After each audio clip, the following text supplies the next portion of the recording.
Oh, it's Toby. Thursday. Actually, Toby, you're in my 202 class, so you're only allowed to take it as late as Wednesday. Uh, so that's the way that works. I get your issue, as far as what's going on in the message that you sent me. We can talk about that. If you text me, that'd probably be the best way to get up with me. So you can send me a text. I'm going to go ahead and send you my number in case you don't remember. It's on the syllabus too, in case you lose it, but here it is, Toby.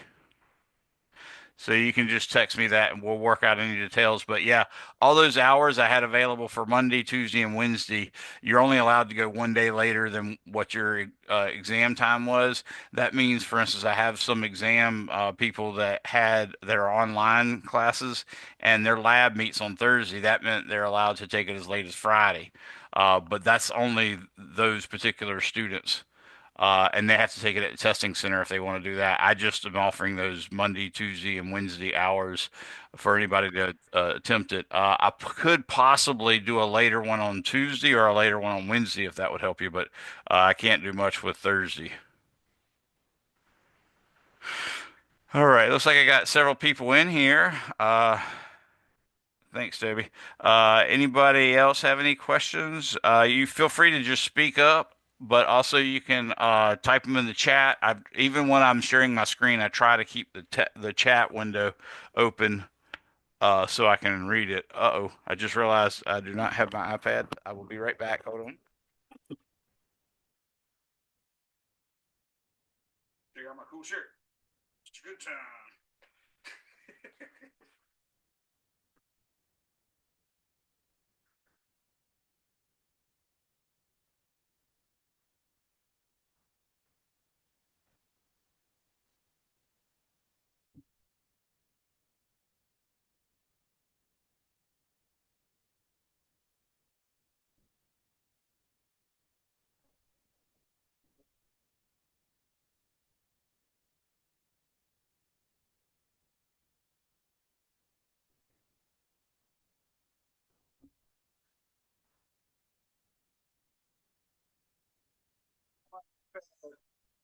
Yay for me. All right, I got to do something to this to get my notes ready because I am putting all these notes like I always do, except for these office hours. Since they're office hours, I'm putting them in my 202 uh, Google Docs. I'm also putting them in my 241 Google Docs, and I'm also putting them in my 242 Google Docs. So all of my students can actually access them. Let me go ahead and get my document open and ready, and then I can start using it. But y'all are free to ask questions. Oh, I saw too many people. Two people posted the message. What's the latest time you're allowing the Monday exam? If your class meet, oh yeah, your class does meet on Monday. You can do it as late as any time on Tuesday. So any of those times I sent you on Tuesday, you're welcome to do since you're a Monday class. Honesty. Uh, that. Will the face-to-face test redos add on to our overall grade or replace the original test grade? It's going to be over and above what your original test score was. So basically, if you did it, I'm going to have some kind of tiered system where, for instance, if you initially scored a 90 or higher, maybe I only give you up to 5 points or 3 points or something like that. And then if you scored like a 80 to a 89.4, then maybe I'll give you 7 points, and then something like that as well for lower ones. They might actually get 10 points or 20 points. So that's the way it's going to be, sort of a staggered a number of points you add that I will add in the event that you get all of the questions correct on the redo. Uh, Accepting lab five. Yes, but at this point, I just finished grading all the labs for one of my classes. So if you get that in and you happen to be in that class that I haven't graded, or one of those classes I haven't graded them all yet, I won't even be taking it, counting it off for being late.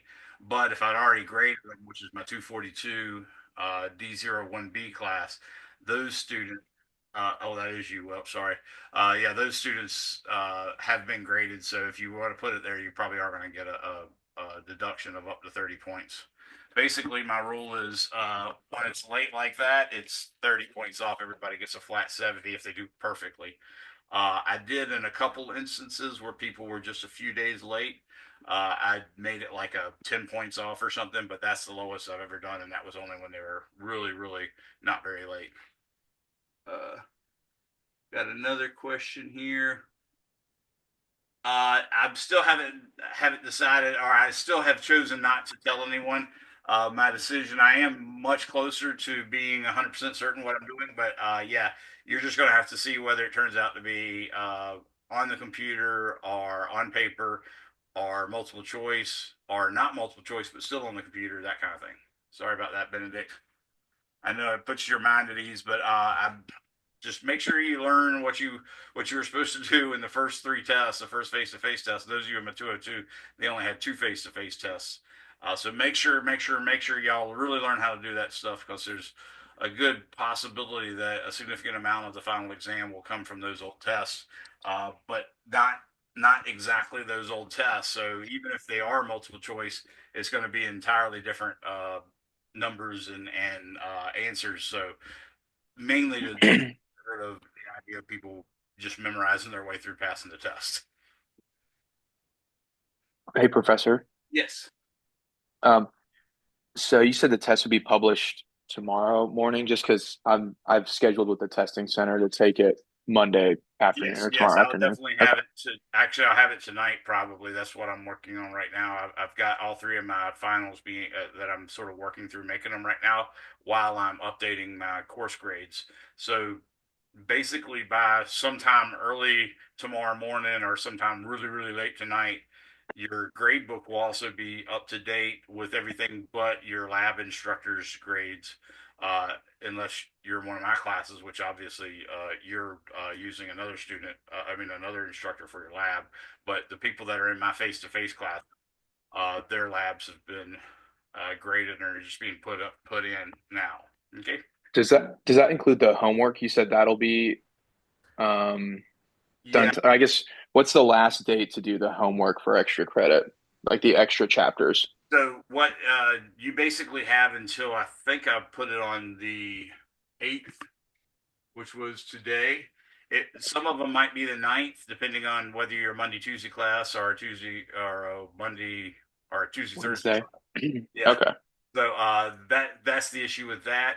And what I'm asking, like for instance, I've already put all the grades in for my 242 D01B class. And what happens is if they do any more homework between now and the due date, the end of time to do them anyways, they just need to let me know so that I can go back and change the grade to allow for that other assignment or assignments to be graded. So pretty much everything will be in the grade book except the redos and the final exam. Exactly. Yep. Okay. I've started putting in where it's dropping a certain number of your lowest test grade or a certain number of your lowest homework assignments. So, for instance, the 242 class, I ended up having 15 extra credit assignments. So I literally just dropped the lowest 15. But then Okay. I also had to put zeros in for all the ones that hadn't been graded or hadn't been turned in. So Okay. And you said our lowest test gets dropped? yes, your lowest face-to-face test gets dropped, and I think I also put it. Well, your lowest face-to-face gets dropped, assuming you took all three of them. A 202 class only took two. I've got some students who literally just missed a face-to-face test, and they're going to get a zero on that, but that'll have to be their drop. But yes, I'm definitely dropping one face-to-face, and like I said, I think the syllabus requires that I drop one online, and I think that's the case for all my classes, so I'll be doing that as well. Okay, cool. All right, that's all I had. Thank you. No problem. Thanks, Alex. All right, my computer finally came up. This is making me very happy, except for the fact that it didn't make my copy yesterday. That's disappointing. Anybody else have any questions? Y'all can speak up. I'm reading. Oh, I got two more messages. For the redo, if we get a multiple choice question right, do we still need to write on paper what the correct answer is? Yes, or bare minimum, you at least need to, circle that answer, but you're supposed to show me your work even if it's multiple choice or not. So make sure you do that, Mark. Honesty, for the people taking the exam on Tuesday, would we be able to have until Monday instead of Sunday for the test retakes? Uh, no, I think I have to keep that to Monday because it wouldn't be fair to everybody. Basically, the due date for my Monday Wednesday classes is tonight at 11:59 p.m. So knock that out, get that done, and then you want to start doing the practice test as soon as possible. I have a, question about the face-to-face test, Okay. or the redo, actually. Mm-hmm. Um, so I opened up, I'll get you a comment I'm, and Hadi soon. Go ahead, Andrew. I'm sorry. I was unclear about the instructions. It said open your lockdown browser, have your phone ready, take pictures of one or more questions. Does it mean, what does it mean by, because when I tried to, press start assignment while in the face-to-face test one redo, Right. it's just to turn in the Word file of like the pictures and stuff, right? Right. But it tells you, you are supposed to do all of them. It tells you you're supposed to how to actually solve a problem so that I can easily grade it and give you partial credit if you get something wrong.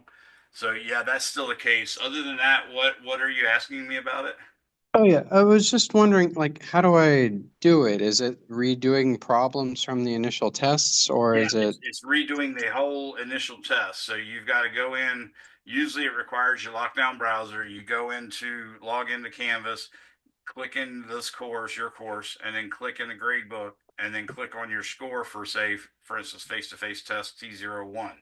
Click on that, and then use probably your own your camera, your cell phone, to take photographs of as many pictures you can fit, many problems as you can fit in one picture, and keep doing it until you get all the pictures So or all the questions. including the ones, so this is the ones that we got wrong, and All but including the ones that we got right as well, or? Yeah, all of them. And I've been Okay. telling people this for weeks. I need to have a come to Jesus or come to God meeting with my students because there's a lot of students aren't listening. They keep asking me the same questions. So make sure Yeah, yeah. y'all pay attention to that, or if you miss a I class, just I was kind of assuming that it was just that I got a little right. like off track because I was, yeah. No problem. Um, I know you still got those outstanding tests. You can use those dates that I have to knock any of those out. I saw your emails regarding the testing center and all that stuff, but you can certainly do it on Monday. You can do one on Tuesday. You can do another one, and Wednesday, you can do the final or in any order you want, really. okay, so since like when I get there, they'll message you to open it up, and Yeah, then you'll open it it up. should be open for you if you're going to the testing center. But what I was offering was you can come straight to my office hours that are my testing hours that I sent you guys in the email, and then I would proctor it for you right there. You Oh yeah, wouldn't you're going to be testing there on Monday. on Monday, Tuesday, and Wednesday. All right, cool. All right, yeah, yeah, yeah. Did you see that email from I me? was gonna do Monday. I was gonna do my calc final on Monday, and then go in Tuesday for the final exam for this class. So that's a good setup if I come in Monday then or Yeah. So tomorrow. Oh man, I was so I was starting to stress out a bit because I didn't know if I'd have enough time to talk to you for a bit because I'm at work right now, actually. gotcha. Yeah, no problem. I saw that you couldn't make the other meetings and stuff like that. Well, you're welcome to just hang out here and watch for questions to be answered. I've got Hussam raised his hand first, and then Hadi. So go ahead, Hussam. What question do you have, sir? First of all, good afternoon, sir. I hope you're doing great. I am doing good. I'm happy to hear Bashar al-Assad is out of control or out of power. So I thought you might like that. No, actually, I just got a ticket while on Zoom, so that's a good, Yeah. adjustment for the day. Yeah, I Whatever. don't like any dictators mistreating people. I don't care who the people are or anything. It's just not right. So I'm glad. Yeah, that's okay. We're gonna wait for the court. Whatever. Exactly. So my question is,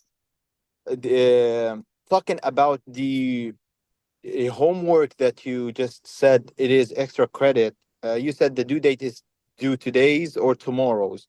Yeah, I Uh, think for your class it would be due today because you're a Monday class. So I think it had have it set to 11:59 p.m. on December 8th. okay. So. Of course, there's no adjustment for time. Uh, there's no what for today? Adjustments for the time to move Well, it like forward no, Monday it's or just Tuesday. yeah. If you turn it in late, all you have to do, for instance, your class, yeah, that's right, you're 241. So I haven't put your grades in yet.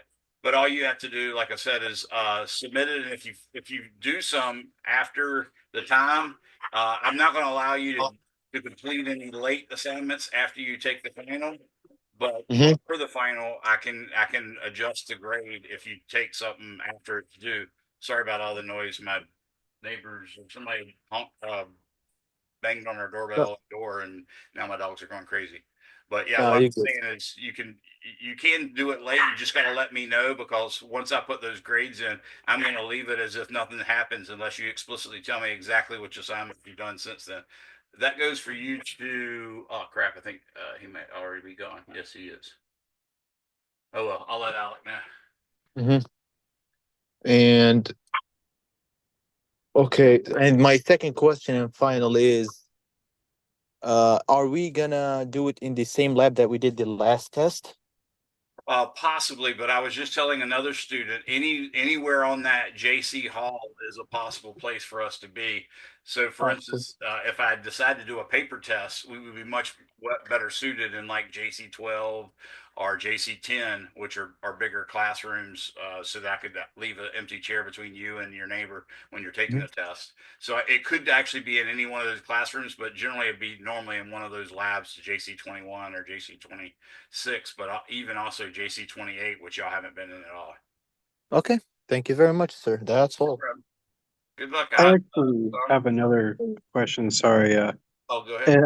I saw your email earlier about how you fixed the practice test, only allowing one attempt, but Yes. Is it still it's doing that for you? it's still doing it for me. And you're my 240. Well, let me check on that. I know you're in my 242. 241. Sorry. Oh, you are. That's right. You're 241. Okay, so 241. Is it only allowing one attempt on that one too? Yeah, final exam practice specifically. Okay, I will do my best to fix that right now. Hadi, go with your question while I'm trying to do that, bud. I got you. Had a couple of questions, some about like the practice test, face to, Uh-huh.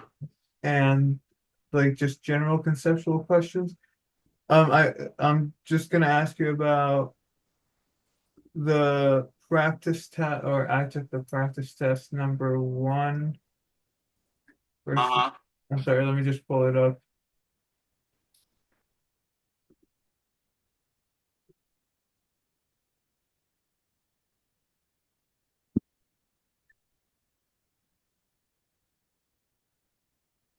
Yeah, so it was about the inertia or moment of inertia.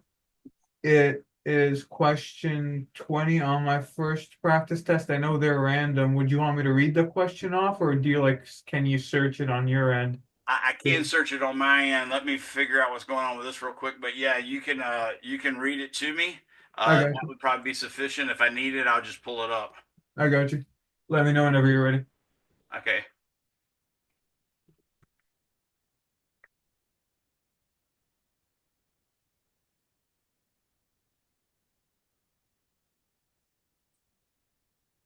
Okay, I just sent Andrew a message about that. You're next on deck, Berenice. Go ahead, Adi. I got you. It starts with a piece of thin wire of mass M and length 3A Uh-huh. is bent into an equilateral triangle. Find the rotational inertia of the wire when it's rotating about an axis perpendicular to the plane of the triangle and passing through one of its vertices. One of those vertices. Okay, that's Yes, sir. cool. That one's one you can do without actually integrating. Right. It's well, in one case you have to sort of do something weird with the parallel axis theorem, but basically the two sides are basically rods rotated about their end. So that's if I remember correctly, the formula for about their end is 1/3 or Either one 1/3 or twelfth 1/12. ml squared. Yeah. Yeah, I Yeah, I mean the think table so. has it on there, but it's like 1/3 or 1/12 ml squared. I can't remember which one's which. I think the It's 1/3 is the cylinder, if I'm not wrong. gotcha. Let me see. So what I'm saying with that is, let me make sure, uh, is you could do the first two just by using that heart, and then you could do. I'm not sure about the third arm of the. Because it's saying if it's rotating through like the middle, it would be 1/12, and then through the end would be 1/3. Gotcha. Okay. So yeah, that'd be the 1/3, right? So you could do 1/3 ml squared, which the L in that case would just be the A, and you get 1/3 ml squared for one rod, 1/3 ml squared for the other rod, and then the third part, which is also part of the same 3A long rod, that one takes a little bit more.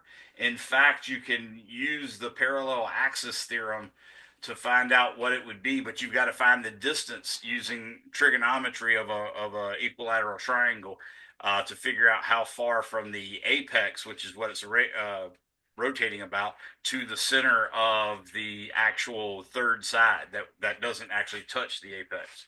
So you do that as a parallel axis theorem, and you use the distance from the center of mass axis to be that probably it's going to be like cosine 30 times A. Because cosine 30, obviously, the angle in an equilateral triangle is 60, but you're trying to find the vertical, and therefore half that angle would only be 30. Does that make sense? Would it be possible for you to do it with us with integration? Yes. Yeah. Yeah. That's another way of doing it with integration as well. Yeah. I can pull up the document and show that to you. I'm just I trying to give tried her I some extra tried to stuff. set up the equation. Like I assumed it would be like Pythagoras theorem where like A equals the radius squared plus the height Right. squared. Um, but I really couldn't substitute DM over there. Gotcha. Let me draw it on my iPad and then uh, write it up for you in real time. Let's see what we got. So it looks to me, I'm going to go. Oop, another person came in. There's Alec. I was just asking, getting ready to tell Alex something too. So, Hadi, let me go ahead. I'm going to share my screen. You're next on deck still, Berenice. I haven't forgotten you. And I Yes, know sir. you said someone was with you. Was it Ezra? Yes, I have Ezra and Guinevere here with me. We have Okay, group questions for some of good these deal. problems. No problem. Yeah, I'll get to y'all in a second. Won't be any rush. Yesterday we spent over 2 hours. That was pretty good. I was excited that the students were that uh, into getting help, so that was good. I felt good about it. All right. Did they told you the total mass was just plain M, right? So what we're looking at here is basically an equilateral triangle, which I'll say is something like this. Obviously, it's not going to be to scale necessarily, Right. but what we've got is 60 degrees, 60 degrees, 60 degrees. This length is A, this length is A, this length is A, and the total mass of these rods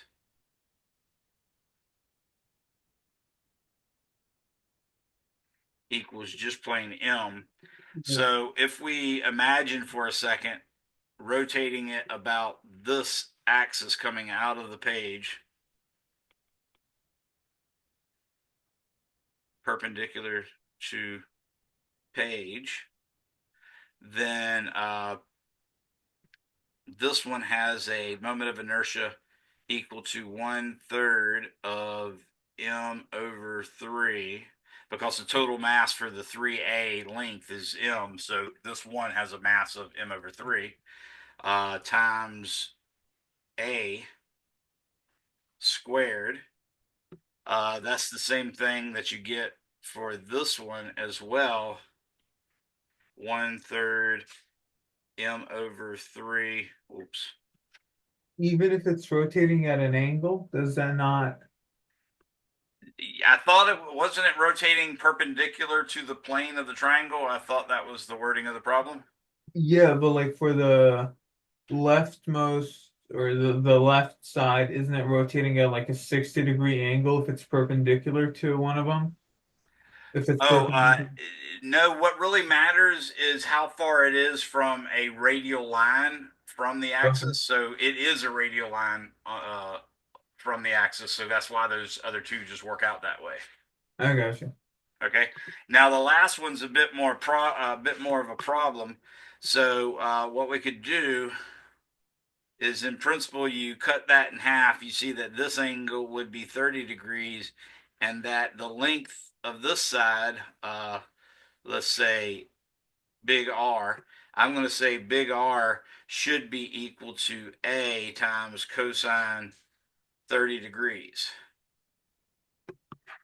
And with that, that's really all you need to do, because you're sort of rotating it now instead of about an axis, which would have been, let's say, right here if I was rotating it through its center of mass. Uh, but I'm not. I'm rotating it about an axis that's parallel to the axis through the center of mass.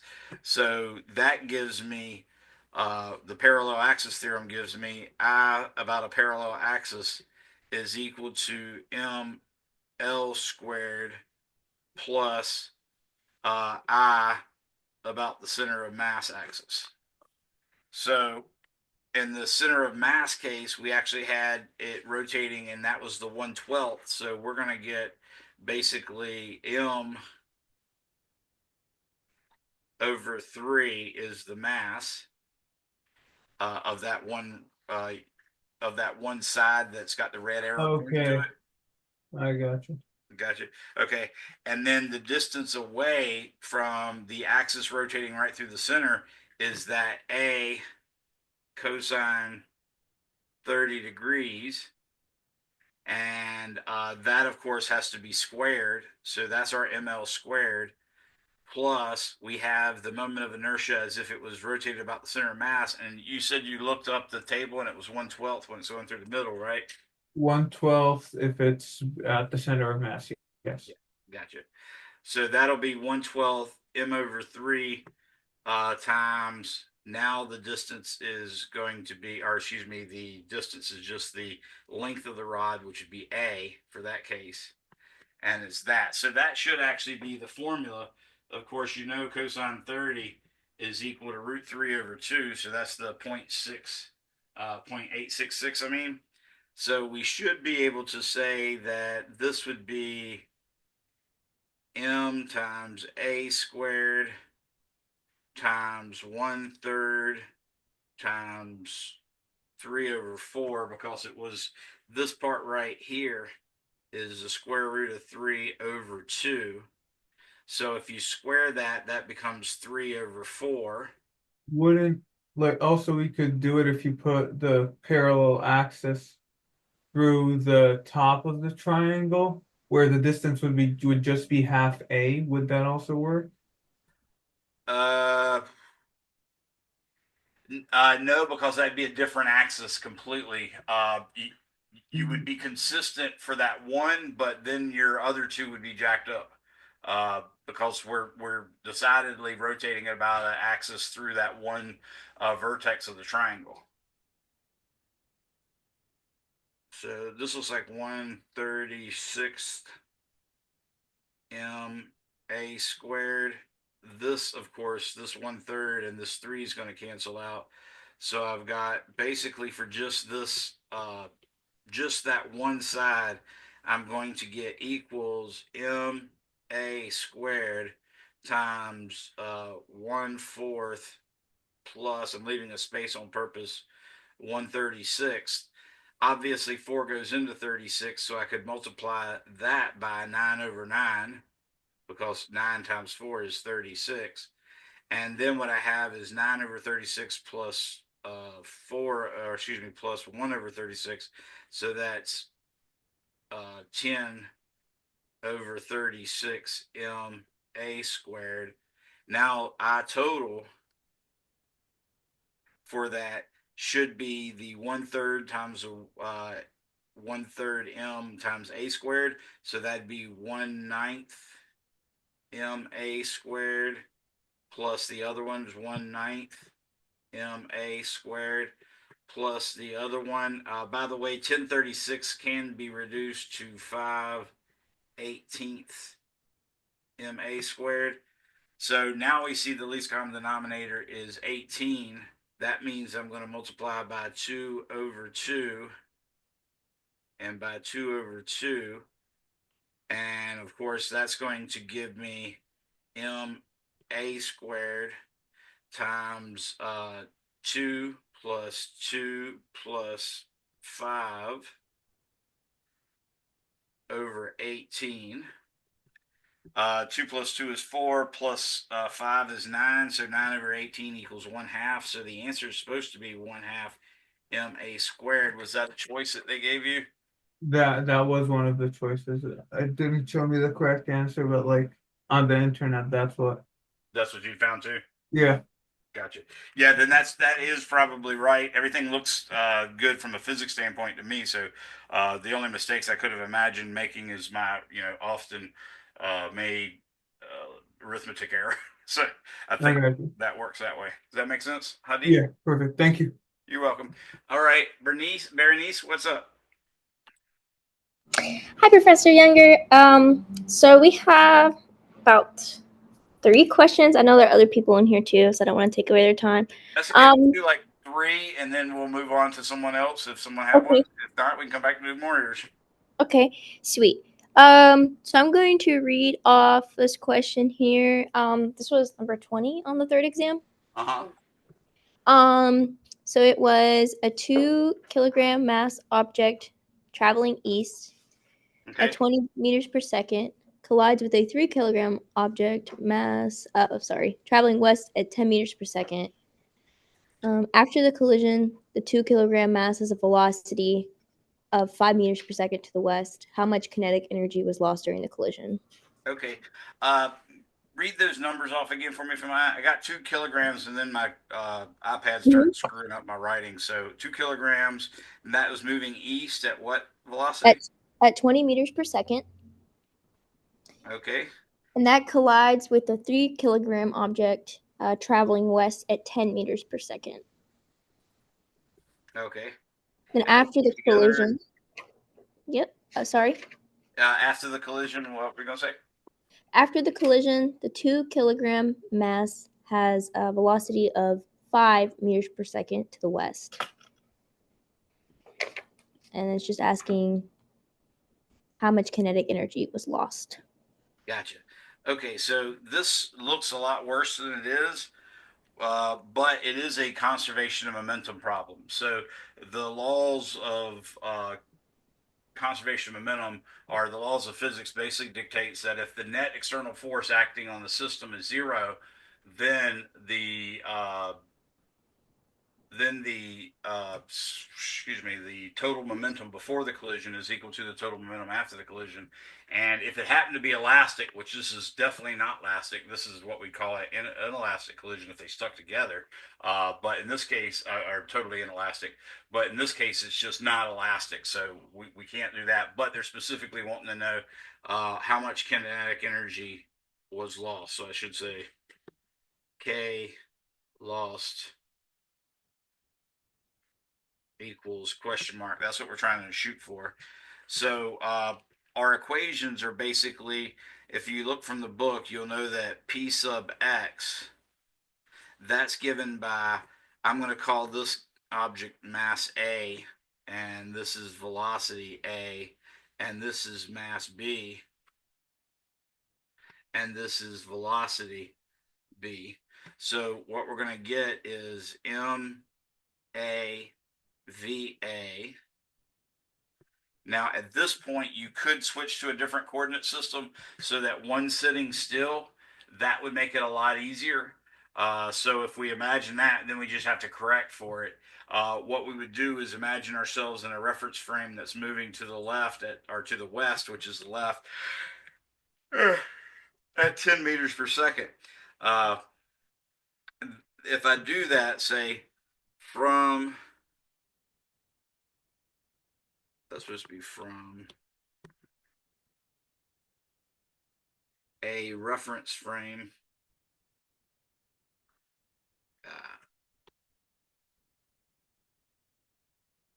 I darn it. I'm sorry. aggravated with this. Keep doing this. I keep switching back to my pencil and it keeps switching back to the eraser. From a reference system,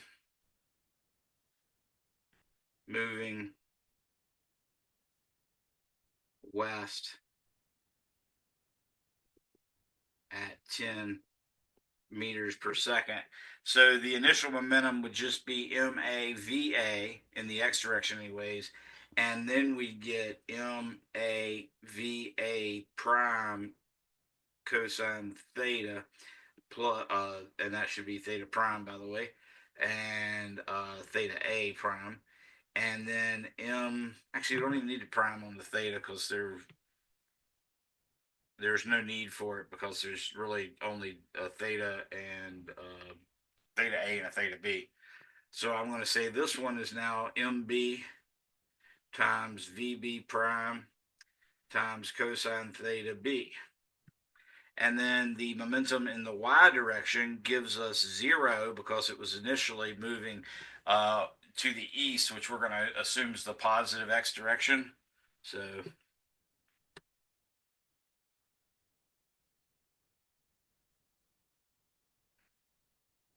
So on this one, we're going to have 0 is equal to m times a, m sub a, va prime sine theta a plus m b vb prime sine theta b, like that.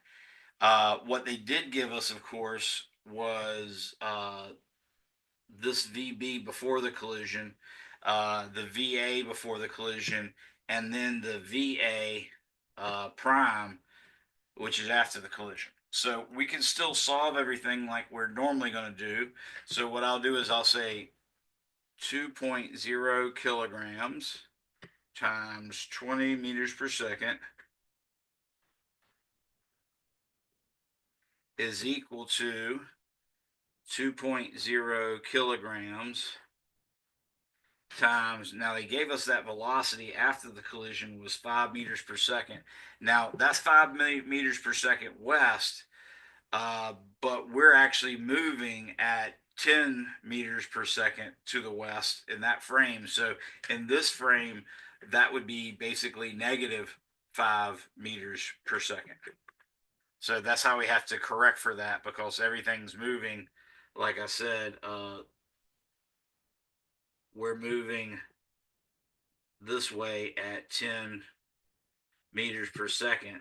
So the velocity would be basically subtract 10 each time. So in the case of the 20, that wouldn't even be 20. That would have been, for instance, 10, which I forgot to do until just now. So notice you take the 20 meters per second and you subtract from that the 10 meters per second because the frame's moving to the left at 10 meters per second. And then the VB or the VA prime, which is supposed to be the velocity of the 2 kilogram object after the collision, that's going to be 5 meters per second minus 10 meters per second. So that's negative 5 meters per second times cosine theta A plus, now I can shrink it back up. Whoa, I didn't realize how small I wrote that, but I'm sure y'all can see it, especially since I had it much bigger a second ago.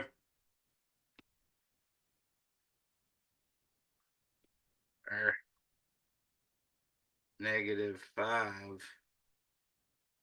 meters per second cosine A. And then I have the 3.0 kilograms times VB prime times cosine theta B. Okay. So that's what we have for conservation of momentum in the x direction. Obviously, this makes 40.0 kilograms meters per second is equal to negative 10.0 meters per second cosine theta A plus 3.0 kilograms times VB prime cosine theta B. Okay, we just got to remember we are in that moving coordinate system, so we're going to keep an eye on that a little bit. But I'm going to call this equation 1, and now I'm going to do, this was px, so now I'm going to do py. And py starts, of course, with the 0, and then it's equal to the 2.0 kilograms times the -5. I don't know why I underlined it, but -5. Ah, darn it. That's so frustrating when that happens. We got to figure out how to make it stop. If any of y'all know, please tell me.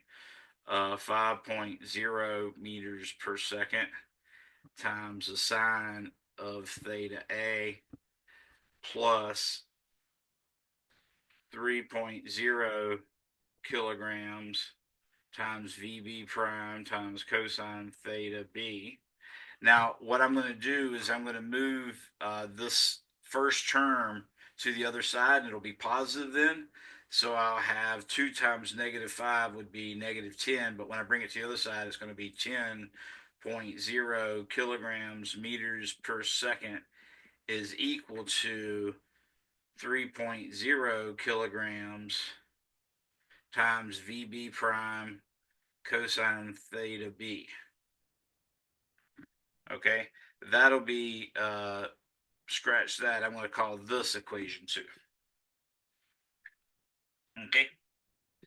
Now, with equation 1, well, for starters, let's square equation 2.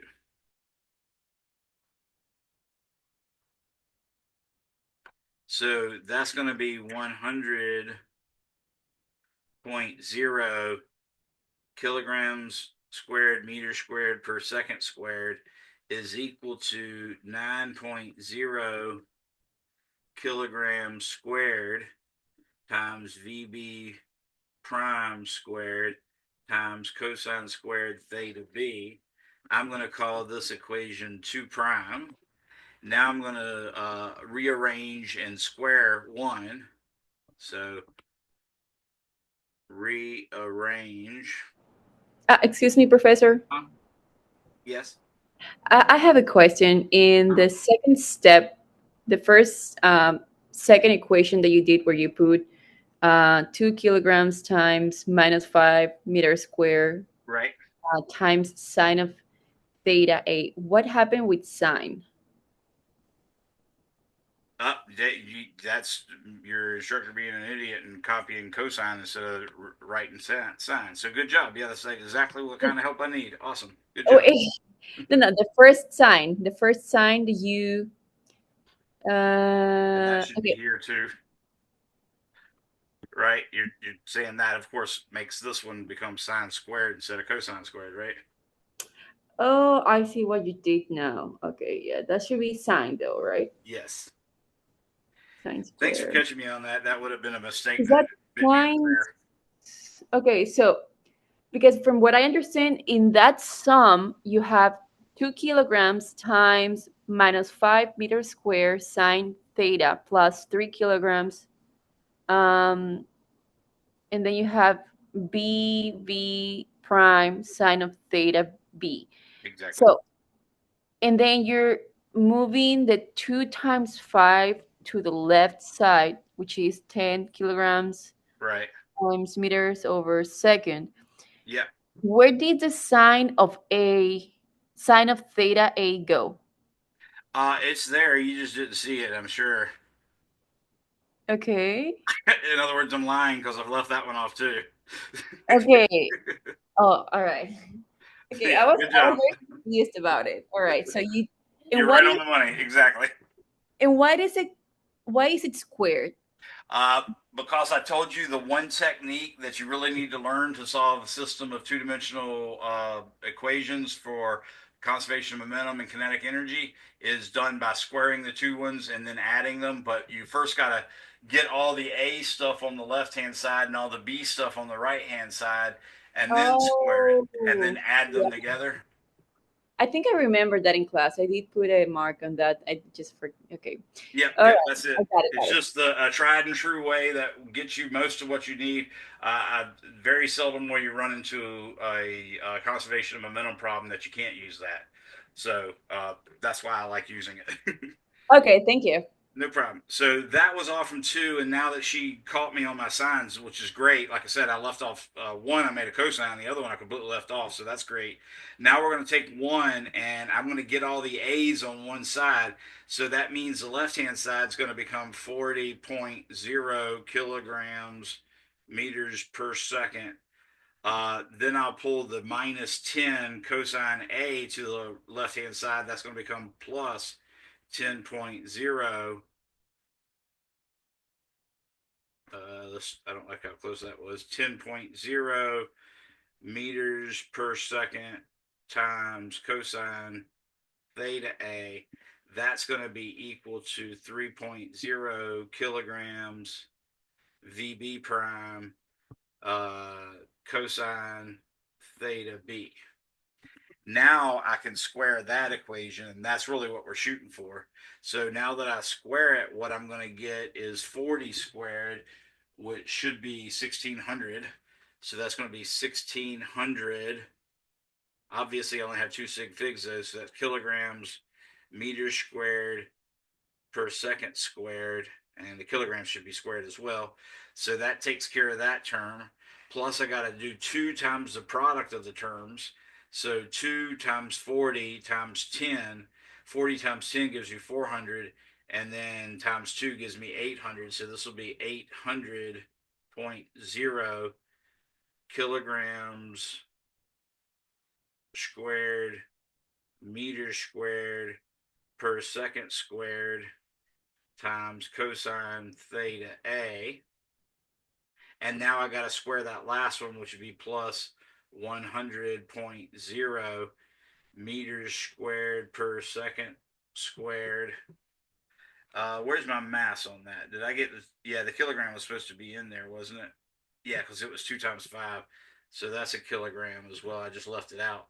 So fixing these units where I'd left that kilogram off, that becomes kilograms squared meters squared per second squared. And that's basically times cosine times cosine squared theta B, or excuse me, that's theta A. So all of this is being multiplied by that. And then, of course, it's equal to the other side squared, which is a lot easier. That's just going to be 9.00 kilograms squared times VB prime squared times cosine squared theta B. Okay. Now, the whole reason we did all this, and we're going to call this equation 1 prime now, the whole reason we did all this is so that we could now add those two equations. So I'm going to add 1 prime and 2 prime, again, following exactly what the author taught us in that derivation.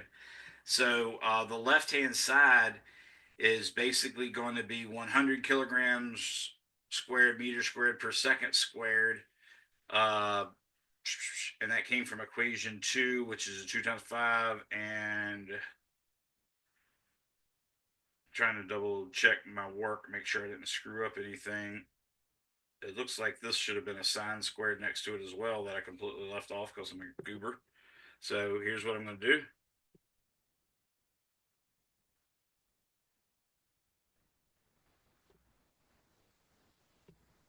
Here's what I'm going to do again. I'm actually trying to cut it and move it a little bit so I can fit a sine squared in there. Now I'm going to say paste. I'm going to put that right here. We'll put it in parentheses. And this all came from the first equation, so that definitely has a sine squared on it. and that's sine squared theta A. Okay, so what we're looking at now is we have 100 kilograms times sine squared theta, and we also have theta A, that is. We also have 100 kilograms meters per second, 100 kilograms squared meters squared per second squared times cosine theta A. So when I add these two, I'm going to get 100 kilograms squared meters squared per second squared. All of that times sine squared theta A plus cosine squared theta A. So what we just added, of course, was this term added to specifically that term. So we're not done yet. Obviously, we've still got more terms to add. There's no more in equation 2, but in equation 1, there's still plus 1,600 kilograms squared meters squared per second squared with two non-sig figs there. And then we have also plus 800 kilograms squared meters squared per second squared. That times cosine A theta A. And then the right hand side, I add the two right hand sides. I see that I have a 9.00. I'm going to leave the units off because I'm running out of room. But notice both the equation 1 prime has 9 VB negative squared. And then it has, in equation 1 prime, it has cosine squared theta B. But equation 2 prime, it has, oh, 1 was supposed to be the sines. Oh, yeah, this guy right here, y'all didn't catch that one, but I just realized obviously that came from 2, so that's supposed to be a sine, not a cosine. So when this one adds with this one, it should give you sine squared plus cosine squared is 1. So let me fix that too. I didn't catch that one. Sorry about that. Let's see. It should be, yeah, it should be this guy right here. I think it's a little bit because I did it out of order, so I was using a little bit more memory than I should have, and that made me remember to put the sign on this equation because I thought I was doing the y one, or put the cosine on it because I thought I was doing the x one at the time. So now I can see this is sine squared plus cosine squared, and I just write it small enough so you can see what it was. I don't really care too much because I know it's going to reduce to basically just 1 as a factor, not something multiplied, but it's just being added to the cosine squared. So here we have sine squared plus cosine squared, and of course that's 1 and that's 1. So now what we have is 100.0 kilograms squared meters squared per second squared plus 1,600 kilograms squared meters squared per second squared plus 800 kilograms squared meters squared per second squared times cosine theta A, and that's equal to 9.00 kilograms squared meters squared per second squared times VB prime squared. All right. So now we've got an equation that has an unknown VB prime and an unknown cosine theta A. They didn't give us any of those angles. They only gave us the velocity and this. But the main thing is they're looking for the lost kinetic energy. So I may or may not need to use this, but this is exactly how we do the conservation of momentum part. what I want to do now is look at what the kinetic energy uh, calculation gives us. So I know initially the kinetic energy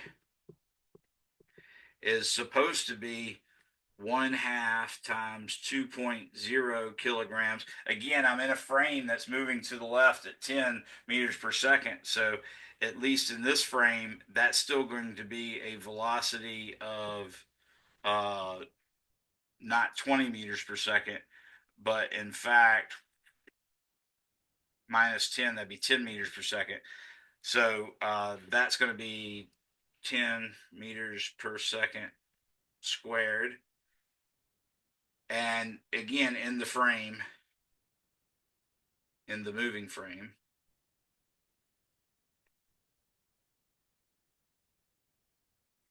Okay. And then after the fact, I have kinetic energy final would be 1/2 times 2.0 kilograms times the final velocity, which we found was the -5 meters per second. That'll be squared plus 1/2 3.0 kilograms times VB prime squared.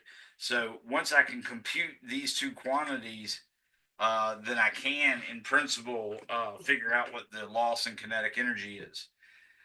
So we were not told it was conserved or anything like that. I'm looking at this equation and I've got basically two unknowns, and I really need ideally one of the angles.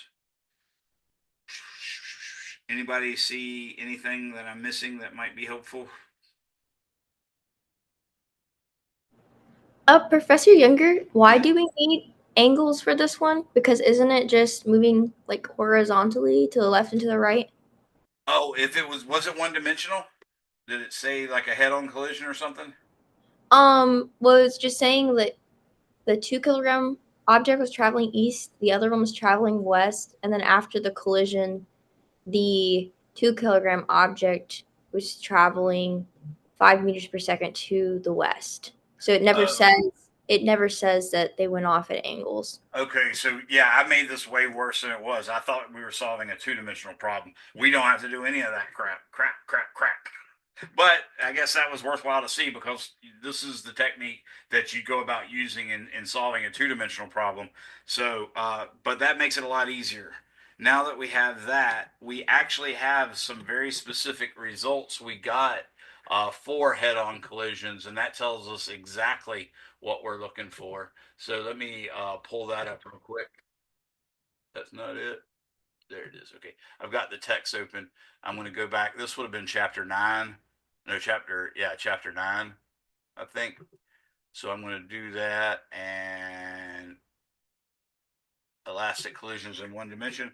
So ignore all that. Let's go to this page. And what we found out was when you have an elastic collision, we found this really, oh, that one's not elastic though. But we did find something when it wasn't elastic. Let's see. That was elastic collisions in one dimension. I don't want that. I I want to go think for to. this one, all you have to do is you find the kinetic energy initial and you find the V final with momentum, and then you use that in kinetic energy final and you subtract them. Exactly. So 20, since it's straightforward, like he's saying, it's 20 meters per second times 2 kilograms. Now I'm going to switch to it from that reference frame that was moving because that was going to make it a little bit more easy to work out the algebra, but it would have been nasty to fix towards the end. But now that it's one dimensional, there's no problem. I just write conservation of momentum as 20 kilograms times 20 meters per second, or excuse me, 2 kilograms times 20 meters per second, plus 3 kilograms times, they said that one was supposed to be 10 meters per second to the west. So I'm going to say 3 kilograms times negative 10.0 meters per second. And I'm basically assuming everything is at least 2 sig figs. So that's momentum before the collision. After the collision, it's 2.0 kilograms times, they said the after the collision be -5, if I'm not mistaken. Yeah, it'd be 5 to the west. So with this one, I'm going to say -5.0 meters per second plus finally 3.0 kilograms times VB prime. Now all I have to solve for is VB prime, which is infinitely easier than this. So this becomes 40.0 kilograms meters per second minus 30.0 kilograms meters per second is equal to 2 times 5 is -10 kilogram, or actually I should say 10.0 just to keep it consistent, kilograms meters per second plus 3.0 kilograms times VB prime. Okay. So now I can take 40 minus 30 is going to give me 10, and then I pull the -10 on the right to the left. That'll become plus 10. So I had 40 minus 30 was 10. Now I have plus another 10. So I got 20 kilograms meters per second is what the left-hand side is equal to, and 3.0 kilograms times VB prime is what the right-hand side is. So I can now say VB prime is going to be equal to 20 divided by 3, which we know that goes in, oops, I thought somebody just came in. Looks like they did not, but anyways, let me pull this chat window out. It looks like people have been typing. So 20 divided by 3, that goes into it 6 times, and then there's 2 left over because it'd be 18, so this would be 6.66 meters per second. And obviously that's 2 extra sig figs. So now that I know that, I can say kinetic energy initial is actually equal to 1/2 times 2. Notice I'm dropping the units right now to make it easy. Times 20 squared plus 1/2 times 3 times -10 squared. That's going to give me 400 plus 10 squared is going to be 100, 300, and then divided by 2 be 150. So this is going to be plus 150. So the answer here is 550 kilograms meters squared per second squared, which is a joule, of course. So KI initial is 550 joules, like that. Now I do KE final, or kinetic energy final. Sorry, in one of my classes, they're using KE for kinetic energy as opposed to just K. So in this case, we've got 1/2 of 2 times, we set it left the collision with a velocity of -5.0. So that's going to be squared as well, plus 1/2 of 3 times VB. Oh, we actually just found VB prime, so I can get rid of that. So this will be 6.667 squared. So with that, I'm going to get 25.0 plus 0.5 times 3 times 6.667 squared. That gives me 66.673. So I'm going to say these two, and they're both joules, by the way. So the kinetic energy final is actually equal to that plus 25, which is 91.6 joules. So evidently 550, let's say K lost, is equal to 550 joules minus 91.67 joules, like that.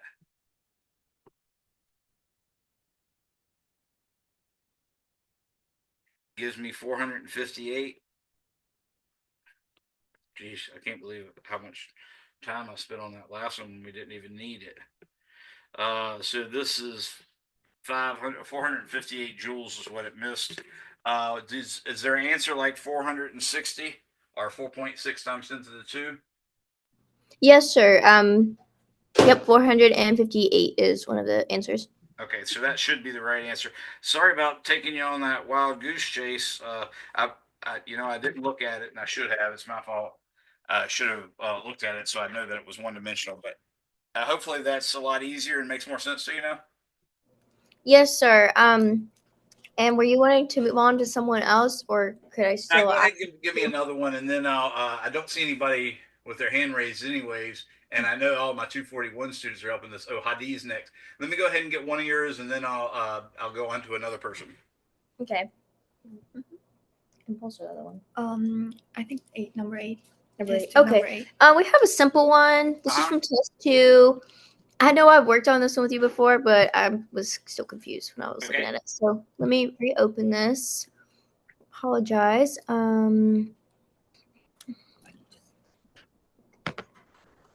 Okay.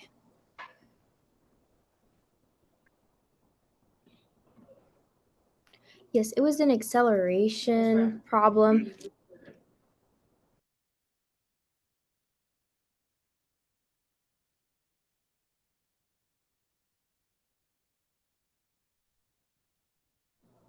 Okay, so the problem is the position of an object is given as a function of time as, and then here's the question, x of t equals negative 3 meters per second t Okay. plus 1 meters per second squared times t squared. Okay. And what it's asking is, what is the average speed of the object between t equals 0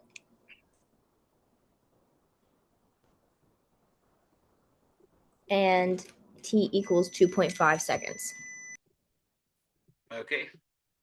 So I'm glad you asked about this because this is one of the videos I wanted to make, but I've been so busy I haven't been able to make for you guys yet. But this is basically a case where you're trying to figure out what the average speed is, and it did say speed, not velocity. Correct? Yes, sir. This is the one that says speed. Okay. So what you've got to figure out with this is, since this isn't a linear equation or a constant, basically some weird behavior can happen between t equals 0 and t equal 2.5.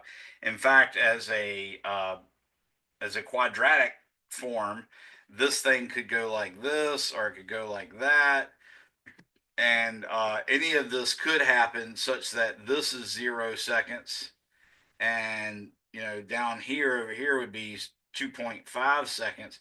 If that's the case, it's not too bad. Or if this and this were the two times, it wouldn't be so bad. But if you have any of that stuff where it's turning around, it can really be a problem. So what I'm going to do is I'm going to analyze x equals negative 3t plus t squared. So I'll say dx over dt equals 0 gives me the derivative of negative 3t is just negative 3. Well, is just negative 3. And then the derivative of t squared is plus 2t. And if I set that equal to 0, that means t is going to be equal to 3 halves of a second, which is about 1.50 seconds. So what that means is we have a equilibrium point, or in this wording, we could say we have basically I was referencing a equilibrium point for a reason, but never mind that. We know that there's a critical point specifically because the slope is 0 at 1.5. So if we actually were to try to graph this, we'd want to know, is it a parabola that opens up, or is it a parabola that opens down? We clearly see that it changes direction in between t equals 0 seconds and t equals 2.5. So what I'm going to do is create a graph. Actually, I should probably stick this x-axis in the middle, because we don't really know if it's going to be all above the axis or below. I mean, I could figure it out, with the techniques that we learned in pre-calculus, for instance, in college algebra. So at t equals 0, there it goes again. So at t equals 0, x of 0 is equal to basically just plain 0. So we know that's a point. I'm going to do that in purple. Now, if I do x equals 1, or excuse me, at t equals 1 second, then x of 1 is equal to -3 plus 1, which equals -2. So what we can see is, at least at 1, this is going to be all the way down to -2 right there. Oops, did the wrong color dot again. So I'm going to be there. And then what we have is clearly a flat point at 1.5. So I'm going to say basically that would be right here. And if I put in at t equal, switch to purple again, stupid head. At t equal 1.5 seconds, we get x of 1.5 is equal to -3 times 1.5 would be -4.5, plus 1.5 squared is equal to 2.25. So when I add that to -4.5, I get -2.25 meters. So 2.25 would be basically just a quarter of the way. So that's going to be right there. And then I suspect if I go over to t equals 2 seconds, then the dot is probably going to be here. Let's try that just to make sure. So at t equals 2 seconds, we get -3 times 2 plus 1 times 2 squared. So that's -6 plus 4. 4 minus 6 is -2. So that's like we thought it was there. And then we can go all the way to 2.5. So it's going to be somewhere right in here, roughly. I'll figure out what that is. I'm going to say at t equals 2.5 seconds, we have -3 times 2.5. That's 6 plus 1.5 is 7.5, plus 1 times 2.5 squared. So 2.5 squared minus 3 times 2.5 gives me 5.5. Whoa, no, that's a big jump. Wait a second here. Let's say 3 times 2.5, that's 7.5, times -1, that's -7.5, plus 2.5 squared. There you go, -1.25. That's much better. I don't know what my calculator just did, but it was not something good. So I now get -1.25 meters. So it goes down to 1.25 meters right here. So what we learn is the path is that, okay? Now, the reason why that's important is the average speed is the distance traveled divided by time taken. So what we see here is this thing went all the way to -2.25, and then it went back up to 1.25. So basically, we have a distance of travel is equal to 2.25 meters. That gets us down to from the origin just to this spot. And then I go back up to 1.25, so that's a whole nother meter beyond. So I'm going to say plus 1 meter. So that's 3.25 meters. And then all of that took 2.5 seconds. So the average speed should be 3.25 meters over 2.5 seconds.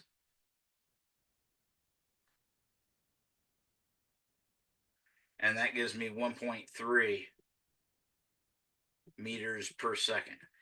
Notice how different that is from the average velocity. The average velocity would just be your displacement divided by the 2.5 seconds, but your displacement would basically be 1.25 is the final, negative 1.25 is the final, and the initial was 0. So you just take 1.25 and divide it by 2.5, which is completely wrong, but I mean, completely wrong for average speed, but it's exactly what you do for average velocity. So was 1.3 an answer?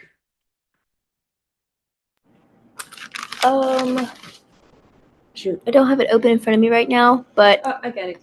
oh, you got it? Okay, but I'm sure that is the right answer. I remembered there was something about the graph that you had to know, but I couldn't remember exactly how to do it. So Yeah, if you're lucky enough and it's like just some number times t or some number plus a number times t, then that's just linear, and you don't have to do that. You just need to find the final minus the initial, and just basically take the distance x that it moved vertically on an x versus t graph. But with anything of second order or higher, it could literally turn around. In fact, in a third order, it could turn around and turn around again.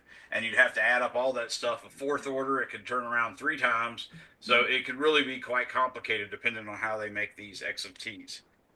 So hopefully people will see this and understand it. Let's take a break to give Hadi a turn now. And if no one else comes up with a question, we'll come back to you again, Berenice. thank you. Plus, you're doing duty for 3 people, so that's okay too. Hey, Go ahead, Mr. Younger. Hadi. Hello. So go ahead, Hadi, if you got a question. And Mark's on deck after you. Are we doing the break then, my question, or do you want Oh no, to? I was saying I was taking a break from answering her question so I could answer. Oh, okay. I Sorry got about that. it. First of all, Hassan just called me, told me like he got in like some car troubles. Oh, Would it be okay if he submits the face-to-face redos tomorrow or the day after instead of tonight? Just wanted to ask for an extension. He said he doesn't have time to come. I tell you what, I'll let everybody have till midnight tomorrow. I'll just do that across the boards. Perfect, thank you. All right. Actually, midnight tomorrow for my Monday and my Monday's classes, Monday and Wednesday classes, and I'll do it midnight Tuesday for my Tuesday Thursday classes. All right, you can go ahead and ask a question if you want, Hadi.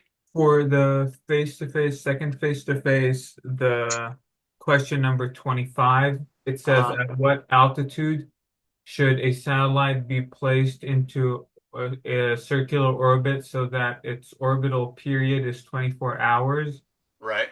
given the mass and radius of the Earth? Gotcha. Would you want me to read them off, or do you like know them? No, I'll go ahead and get you started. So they want the period to be what, 48 hours? 48 hours, yes, sir. T equals 48 hours. Oh, and I left off a hump in my word. There you go. So 48 hours, and they're asking what altitude, right? Correct. Okay, now give me the other numbers they gave you. The mass of the Earth is 5.976 times 10 to the 24. Right. And the radius of the Earth is 6.375 times 10 to the 6. And that's in kilometers or is that in meters? In meters for the radius and kilograms for the mass. Gotcha. Okay, that's cool. So what we see is basically 6 million miles in radius or 12 million miles in diameter. We're trying to establish a circular orbit. So what we know is our solution is going to involve using the following equations. Newton's law of gravity says F is equal to G m1 m2 over r squared. And we're going to use Newton's second law, which says the summation of the forces is equal to mass times acceleration. In this case, we're not imagining the planet losing any mass or the satellite losing any mass or anything like that. So we don't have to do the dp/dt version. We could just use the m times a version. And what I'm going to imagine is we're taking a coordinate system uh, such that like the x-axis is really a radial line. So what we have is a force G times the mass of the Earth times the mass of the satellite, which I'm just going to call m, divided by r squared, and that's got to equal, since it's accelerating in a circle but going with a constant speed, then the acceleration is v squared over r. But not only that, we know that the velocity, since it's a circle, is supposed to be 2 pi times the radius divided by the period. So we can plug that in as well too. What I'm first going to do is go ahead and cancel out that r with the r on the left. So now all I have on the right is a mv squared. But now I'm also going to substitute what I know. Oh, I can also go ahead and cancel out the mass of the satellite. You see that doesn't matter. So now what I have is G times the mass of the Earth divided by R is equal to 4 pi squared R squared over T squared, because basically all I had left was the V, and V was 2 pi R over T. So when I square that, I get 4, which is 2 squared, pi squared, R squared over T squared. So now what you basically have is Kepler's third law, but specifically for a circular orbit. And what we're trying to figure out, though, is we're trying to solve for r. So I'm going to now take g times the mass of the Earth times t squared divided by 4 times pi squared. And all of that should be equal to r cubed. So r is going to be the cube root of g is 6.67 times 10 to the negative 11th. Leaving off the units, it should all work out fine. That unit, of course, was newtons per meter, or Newton meter squared per kilogram squared. Now I'm going to multiply that times the mass of the Earth, which is 5.976 times 10 to the 24th kilograms. And then times T, which is 48 hours, times 3,600 seconds per hour. And that was really written small and ugly, so let me make it a little more clear to you guys. So I'm saying 48 times 3,600, and that's all in seconds. And that's squared, of course. And then I'm going to divide all of that by 4 times pi squared. And we got to remember we're asking for the altitude, not the radius. The radius is related to the altitude by subtracting the Earth's radius from it. So when I do this, I get r is equal to 6.67 times 10 to the negative 11th times 5.976 times 10 to the 24 times parentheses 48 times 3,600 close parentheses, square that, And now I'm going to divide all that by parentheses 4 times 3.14159 squared, close parentheses, and that gives me the cube root of 3.0148 times 10 to the 23rd. And notice the units, like I said, this was newtons, meters squared per kilogram squared. And that made it Newton meters squared per kilogram. And then, of course, a Newton is 1 Newton is equal to 1 kilogram meter per second squared. So when I multiply by a second, I get rid of one of those as well. So I'm basically left with kilogram. So this would equal kilograms meters cubed over kilograms squared times second squared in the bottom. So when I multiply by the second squared, that gets rid of that. And when I multiply by the kilograms, that gets rid of one of them, but then the other one just disappears on its own. So I'm finally left with meters cubed. That's exactly what the units are, and that's exactly what we want them to be because we're taking the cube root of it. So now I'll take the cube root of this number. I'm just going to hit my caret key and type in 0.333333333, and that gives me 6.7054 times 10 to the 1, 2, 3, 4, 5, 6 times 10 to the 7th meters. Obviously, that's a lot more digits than we need. I think 3 is more than enough here. They gave us essentially 2 with the 48 hours, but 4 with everything else. So I'm going to call it 3. And now I have to say altitude is equal to the radius of the Earth minus the radius of the orbit. So I'm going to say, Wouldn't it be the opposite? yeah, I said that backwards. Thank you. Nice catch. Good that you're paying attention there. Yes, it's r the orbit minus r the Earth. So I'm going to say minus 6.375 times 10 to the 6th meters.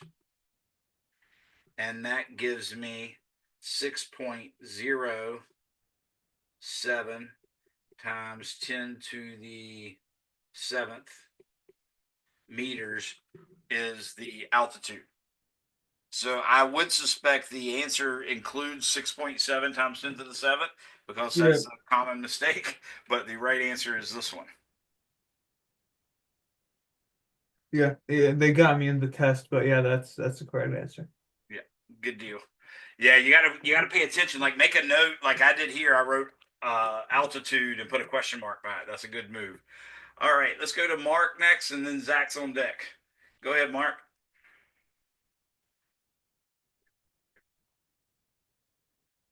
Yeah, I asked my question in the text chat. Okay, I'll check it. Thank you, sir. But yeah, like, is it okay if we type all solution in the Word document instead of writing them down, like for the multiple choice or reasoning? Is it all right to do what with it? What did you ask me? To type instead of writing it down on paper. Like for the multiple choice, you say that we need to explain how we came with the reasoning, right? Right. So that could, like, if it's a multiple choice and it's a concept question, that might just be you looking up something in my, significant figures document or my propagation of error document that I gave you guys, where that tells you how to deal with sig figs and all that good stuff. You could just take a sentence from there to explain it, but I don't care if you type it or handwrite it. I want you to do it the way that's easiest and fastest for you, but I definitely need it to be neat and turned in a PDF format. Okay, and I sent you some pictures for Okay. the practice test. Okay. And can you answer 11 and 10 first? Gotcha. Yeah, I'll go. I'll go with 11, then we'll circle back around because we have more people that have questions. That's why I only gave Hadi one question when I had started the other way. So I'm looking. I see the attachments. The last three of your phone number is 660, right? Yes. Okay, just making sure I grabbed the right one. And I didn't want to give enough to have anybody on the internet call you. So you said 11 and 12 are what you're looking at? Yeah. Okay, so it says here, I'm looking at 11. It says a circular coil lies on a horizontal surface. A bar magnet is held above the center of the coil with its north pole pointing down. If the magnet is dropped from this position, what is the direction of the induced current in the coil as viewed from above? That's a really, really, really wonderful question. You might even remember that I told you that I think that's so important that I've used questions like this in my interviews of potential faculty members. So yeah, it's kind of a good thing. So I'm going to line this off. Now, what we're picturing here is a loop of wire like this, okay? And what we have is a bar magnet with the north end pointing down. And remember what the adage I give you regarding magnetic field directions. The magnetic field directions are like old people. They leave the north and enter the south. So what that means is we have this, this, this, and the magnetic field lines are pointing basically these ways as you see here. So right now I'm showing you the magnet and no field lines are actually going through the ring. As it falls though, it'll go from no field lines through the ring to some field lines. So it's actually increasing the magnetic field through there, and the magnetic field is actually pointing downward. So a short time later, what we get is the same thing, only now we have the north end right here, and we have all these lines going through it like that. So, and the important thing to remember is all those lines are pointing down. So before we had no magnetic field, now we've got a magnetic field.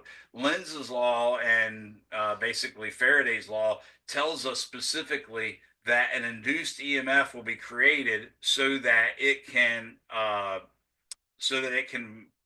fight the change in the magnetic flux. So magnetic flux is B times A. It's technically that integral of the magnetic field over the whole surface A. In this case, we're just talking about how much field lines are going through the area times the area, sort of. So we can see that there was none and now there are some. It's going to try to respond by making it less magnetic field. So it's going to create a magnetic field that points in the opposite direction of the magnetic field you're seeing. So that means it's going to try to establish an induced EMF that creates a magnetic field this way. So if I wanted to make a current around the loop so that it would create a magnetic field pointing up like that, if I grab the front of the wire that's out between me and the magnet itself, if I grab that front with my right hand, my right hand, okay, my right hand, then my middle finger is poking up through the middle, shows me that that's the direction the magnetic field will be pointing, and my right thumb pointing to the right tells me that the current is going to have to go this way. So that is counterclockwise induced current as seen from above. Now, I'm not sure exactly what answers they had on that one, Mark, but is that something like, do they have like a counterclockwise as seen from above, or the front will be moving to the right, or having a current going to the right, or anything like that?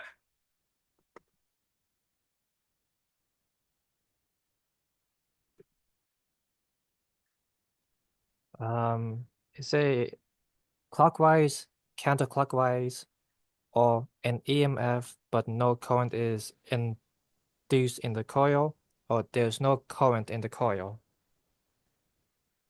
There's no current initially. Yeah. So I assume that they're saying, do they show an eyeball on it or anything? Like which way you're looking from or anything like that? As viewed from above. Oh, okay. Yeah, so counterclockwise should be the right answer then. That's counterclockwise? Right.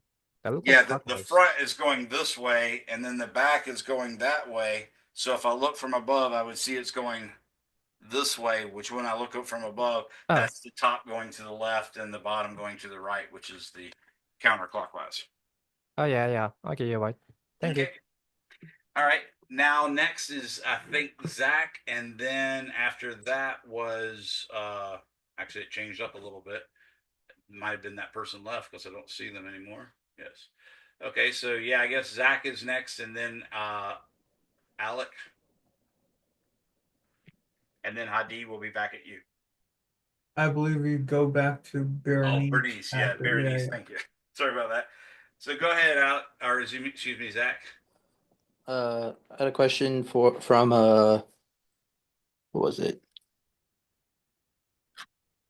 Test 2, question 9. Okay, this is 202, right? Yeah, the face-to-face test 2. Gotcha. Okay, I'm looking face-to-face test 2. And what question did you say it was? Number 9. Number 9. Okay.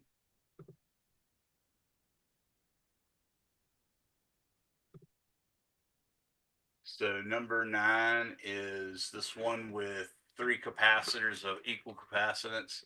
Yes. All right, so I'm going to draw the diagram real quick. Basically, we have a capacitor, and then we have another capacitor. This is C1. This is C2. And then this goes over here, and there's another capacitor in parallel with those two, and that's C3.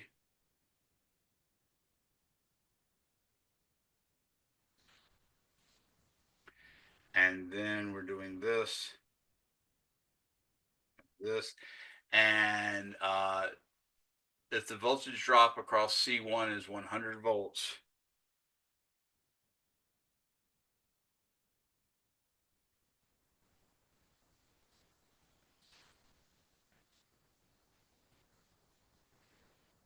then what is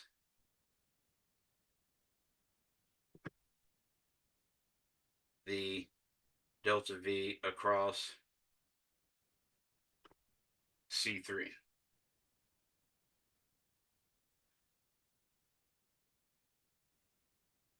So what we know we're going to need right now is C is equal to Q over V.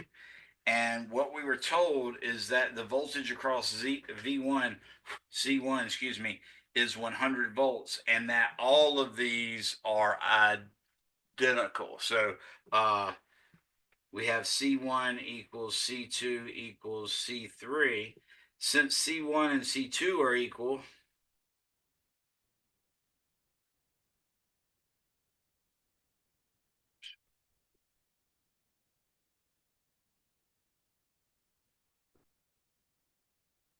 the How do you know that they're all equal? Like I know C1 and C2 are because they're in series, but then oh, it's it's actually because of the question, and they wouldn't necessarily be just because they're in series. oh I see. Okay, I see it now. Yeah.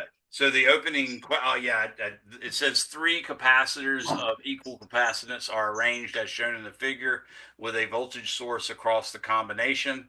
If the voltage drop across C1 is 100 volts, what is the voltage drop across C3? So since C1 and C2 are equal, delta V1 equals delta V2 equals 100 volts.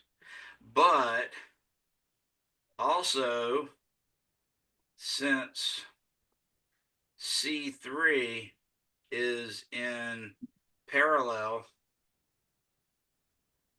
to C1 and C2,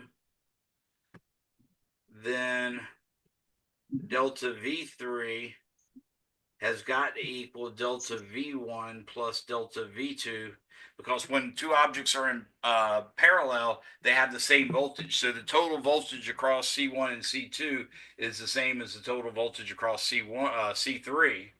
So we can now say that the voltage across C3, delta V3, equals 200 volts. That's what that one's about. Whoa, wait a second. Don't give that as an answer. Hold on. Three capacitors of equal capacitance are arranged as shown in the figure, with a voltage drop across the combination, a voltage source across the combination, excuse me. If the voltage drop across C1 is 100, oh, sorry, I misread that. That's 10 volts. Evidently, it's 10.0 volts. I could just barely see a decimal there. Hey, people, getting old is not for the weak. So 100, so let's make this instead 20.0 volts. So that should be the answer is 20.0 volts.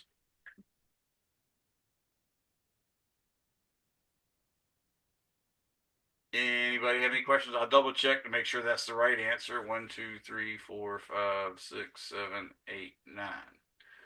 Yeah, that's right. It is the right one? Yeah. Yep, it's got it listed. Good deal. All right.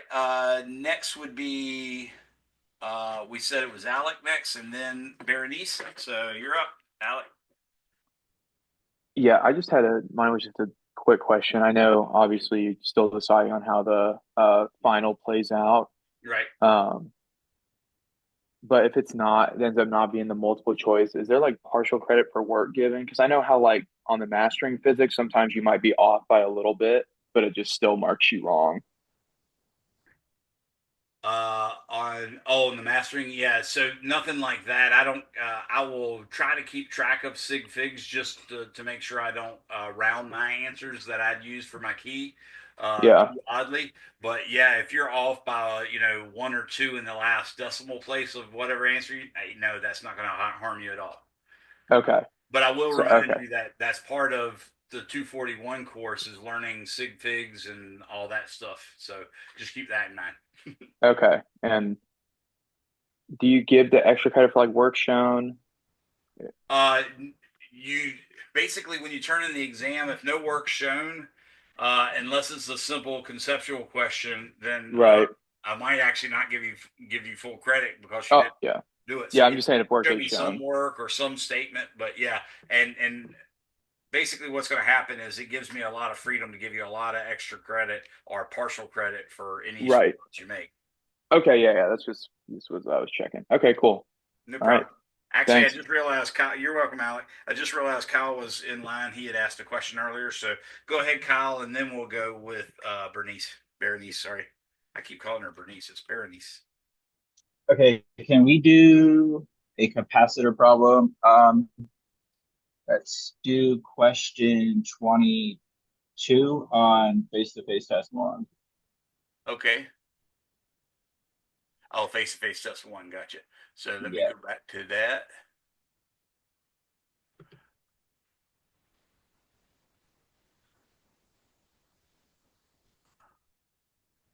Here it is. Face-to-face test one, and you said it's 22. Yeah. The air-filled 20 microfarad capacitor. Okay.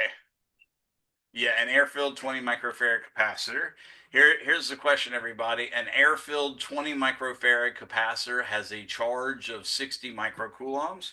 So I'm going to write C is equal to, evidently that's my version of the Tesla C.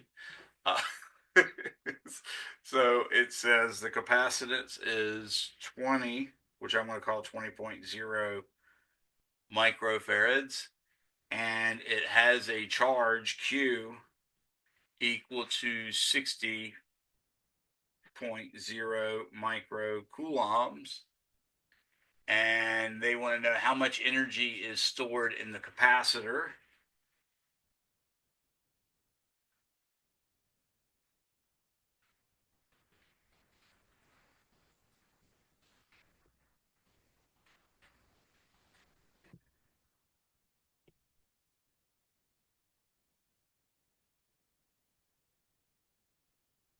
So that's the question. I'm going to tell you that the solution will require, always we assume we might need C equals Q over V, but in this case, the formula that I find it easiest to remember is 1/2 CV squared. But of course, you can use the C equals Q over V to replace the C with Q over V, and then I'd get basically 1/2 Q over V. So that'd be basically Q over 2V. But we could also replace the V with Q over C. That would be Q squared over 2C. So that's the three versions of the formula for the resistance, or for the energy stored in a capacitor. So what we see is we're given the C and the Q, so the best result would be to use Q squared over 2C. So U is equal to Q squared, which would be 60.0 times 10 to the negative 6 coulombs squared, divided by 2 times 20.0 times 10 to the negative 6 farads, and then that would be just plain to the 1 power, not to the 2 power. So that should give it to us. Let's see. So I'm going to do 60 times 10 to the negative 6 squared. Now I'm going to divide that by parentheses 2 times 20 times 10 to the negative 6. And that gives me 9.00 times 10 to the negative 1, 2, 3, 4, 5 times 10 to the negative 5th joules. And let's see if that's the right answer. And that was number 22. So I'm going to scroll down and see what the answer was.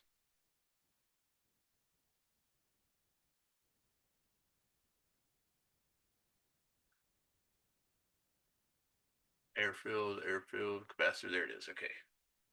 They're not numbered when I'm in the teacher world. It doesn't show you what question's what.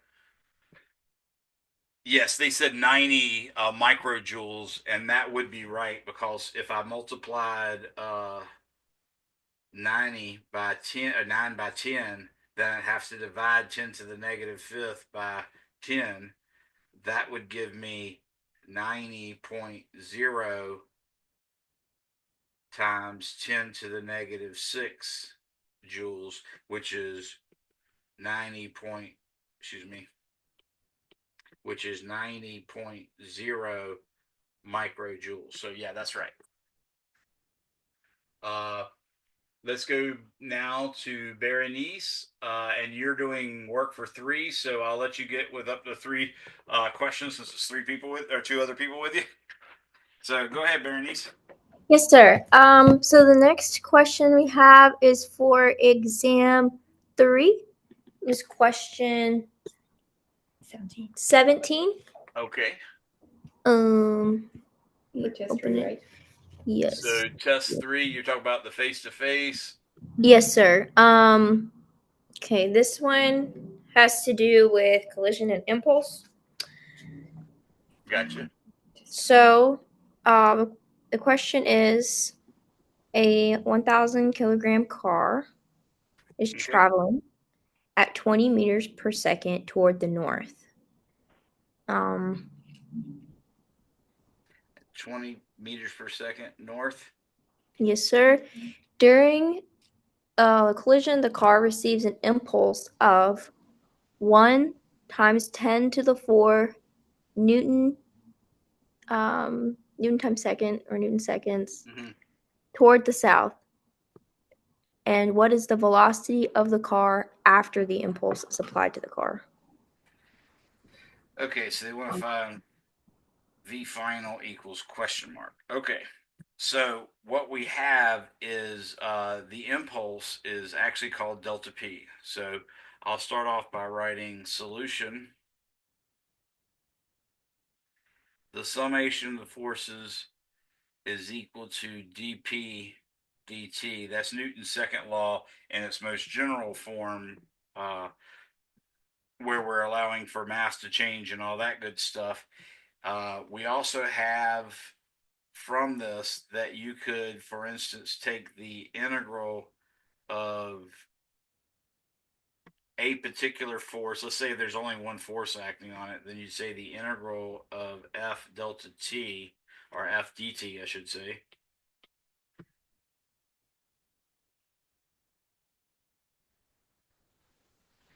That's actually equal to the impulse, but it's also equal to the integral of dP, which is delta P. Okay, so that's what we're talking about here. What we're looking for is they gave us the impulse. Specifically, they gave us delta P. Delta P is equal to P final minus P initial. That's another thing to keep in mind. So we've got delta P. What we're told is that P initial is equal to just a 1,000 kilogram car. So that's going to be 1,000 kilograms times 20. Did it say 20 or did it say 20.0 or just 20? Let me check. I think it said. Oh, wait, open the wrong one. Sorry about that. It was probably 20.0, but or maybe 20. Yeah, let me. Yeah, I was trying to find my 201 course, but I couldn't find it. I got so many Oh, tabs open, I couldn't find it, so I didn't open yeah, it myself. 20.0 meters per second towards the north. Okay, gotcha. So P initial is this, and it's, of course, north. So that keeps us intact with our vertical or with our direction portion of the vector. So we're looking at 2.00 times 10 to the fourth Newton seconds is the actual momentum initially. And God, that really looks bad. And then what's nice about that is the change in momentum. So, or that other number they gave us is the change in momentum, and that's the initial momentum. So we can take delta P equals P final minus P initial and realize that P final is actually going to be equal to P initial plus delta P. Now, it only told us that it had a collision, and it said the impulse that the car got was that, or did it say the change or the impulse? What was the exact wording again? I'm sorry. Okay, the exact wording is. Okay, get this one. Okay, the car receives an impulse of 1 times 10 to the 4 Newton seconds towards the south. So it did And say then, the car. That's what I was looking for. mhm. That's cool. So what we got to do is we can literally subtract, because this one's the impulse is to the south and the initial momentum is to the north. So we literally are going to subtract them. That's basically enough to allow us to switch this from vectors to scalars. So I'm now going to say that m times v final, which is what they want, and this m is of course 1,000, assuming it didn't lose any parts in the collision. That's all got to be equal to the 2.00 times 10 to the fourth Newton seconds. I'm going to call north the j hat direction, and then that'll make the south the negative j hat direction. Delta P is, of course, 1.0 times 10 to the fourth Newton seconds, and that's times negative j hat. So I've got 1,000 kilograms times v final is equal to 2.0 times 10 to the fourth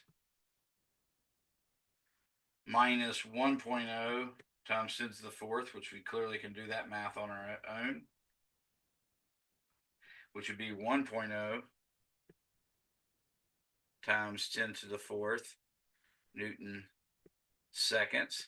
So that gives us the final velocity. And this, by the way, since the positive j is bigger, it wins by getting the positive j. So the final velocity is in fact going to be 1 times 10 to the fourth divided by 1,000. So 1.00 times 10 to the fourth Newton seconds divided by 1,000 kilograms. And I will say that that is equal to obviously 10 to the 1. So that's 10.0 meters per second in the j hat direction. So I would say the final velocity is northward at 10 meters per second. Awesome. Thank you. Yeah. No problem. Is that one of the answers that you'll have available? Yes. Yep. That is one of the answers. Okay. For the next one that we have, no more? Okay. If someone else has a question, maybe go to them. Okay, yeah, that's Yeah. fine. Like I said, I was trying to give y'all three just because there's three people there, but if you're not ready yet, then yeah, we'll just work on. So after that, it's Hadi. Go ahead, Hadi. Yep, I got you. Let me just open the practice test again. It was about the final chapters that we did, the waves. Mm-hmm. Practice set number 3, question 2. It is, yeah. Oh, yeah. What is the period of a wave described by the following function? Y of x comma t equals 2 cosine 3x plus 5t. Now, of course, all of that between parentheses, yep. In the equation sheet, we're only given d as a function of sine. We are given v, the velocity. No, I'm saying on the equation sheet, Gotcha. we're given d as a function of a sine. Uh-huh. So like I tell you something like d of x and t is equal to a sine kx minus omega t, something like that you see on Right, the equation sheet. right, yeah. So what that tells you, for starters, this is helpful. I don't remember if I put this on the equation sheet or not. I'm not averse to putting it on there, but I don't think you should need it. But it's definitely on the 240. Oh, that's right. You're 241, so it probably is. K is actually defined to be 2 pi times the wavelength. And when you look at it that way, it makes a lot more sense if you say omega is 2 pi over the period, which we normally use 2 pi times the frequency, but 2 pi over the period is the better version. So what we look at here is we realize that the period is listed in the multiplier of t. So in this case, we know since this is positive, this positive says the wave. Just a quick check. Mhm. Whenever we have any trig function, sine or cosine, the factor of t will be omega. If it's strictly speaking kx minus omega t, yes. There are other times where they can just put like a crazy function inside of there. Like I've seen, 3 plus 4x or 3 plus 4x minus 6t or some crazy stuff like that. Then what you do is you basically set that whole argument equal to a constant, and then you solve for x, and what that'll do is it'll allow you to figure out the multiplier in front of the t would be the velocity. and the multiplier in front of a t squared would be the acceleration, that sort of stuff. But other than that, if it's kx and omega t, if there's a plus or minus between something times x and something times t, then it's just the k is what's in front of the x and the omega is what's in front of the t. All right, I got you. Okay. So what I'm going to do is use this as my solution. So I'm going to take the 2 pi over the period and set that equal to the 5. And the 5 should technically be in radians per second. They didn't necessarily list it, but in principle, they might ask you what the units of it would be, or they might tell it to you. Did they give you any units on the 5, or did they just say 5t? ID? Yeah, I guess just trying to open my mic. Meters or 1/meter. I'm sorry, for the 5, it was 1/seconds.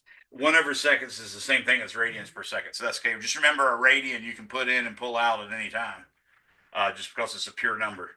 So Oh, right. what I'm going to do now is I'll say that t is obviously equal to 2 pi divided by 5. So that is an answer, and sometimes I'll have it in terms of pi. I like it and prefer it in terms of pi, but in general, all we have to do is say 2 times 3.14159 divided by 5, and that gives me 1.257 seconds is the period. I suspect they only want you to use 2 sig figs, so it's probably like 1.3. It is one of the options is 1.26. I don't know what the correct answer is, but yeah, it checks out. Yeah, that should be it. You said you're not adverse to putting the equation on the equation sheet. Would you be No, like, the k equals 2 pi over lambda, and the omega equals 2 pi over the period. I think I've already got omega equals 2 pi f in my equation sheet. yeah, I'm I not don't sure know about that I that have one, the but k equals 2 pi over lambda. the 2 pi over lambda would be able to have it on there. Yeah, it's not on there now, is it? Not that I can see. There's a lot going on down there. Okay, I'll put it on then. I got you. Thank you. No problem. If y'all forget that during the test, just ask me. I'll help you. Beautiful. All right, next is I think Zach and then Mark and Kyle. Are you still in, or is Kyle even here? Yeah, I'll have one too if they don't ask the same one. Okay, that's cool. All right, so let's go with Zach next. I have it. It was no, we did that one. Test 1, question 22, the face-to-face test 1. Okay. Question 21. Question 21 on test 2. Face-to-face test 1, question 21. Electric dipole. Gotcha.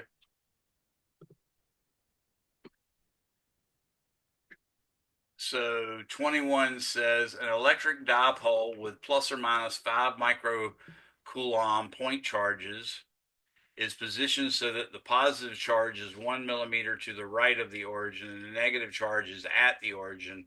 How much does it take to bring a 3 microcoulomb point charge from very far away to the point x equals 3 millimeters, y equals 0 millimeters? Okay.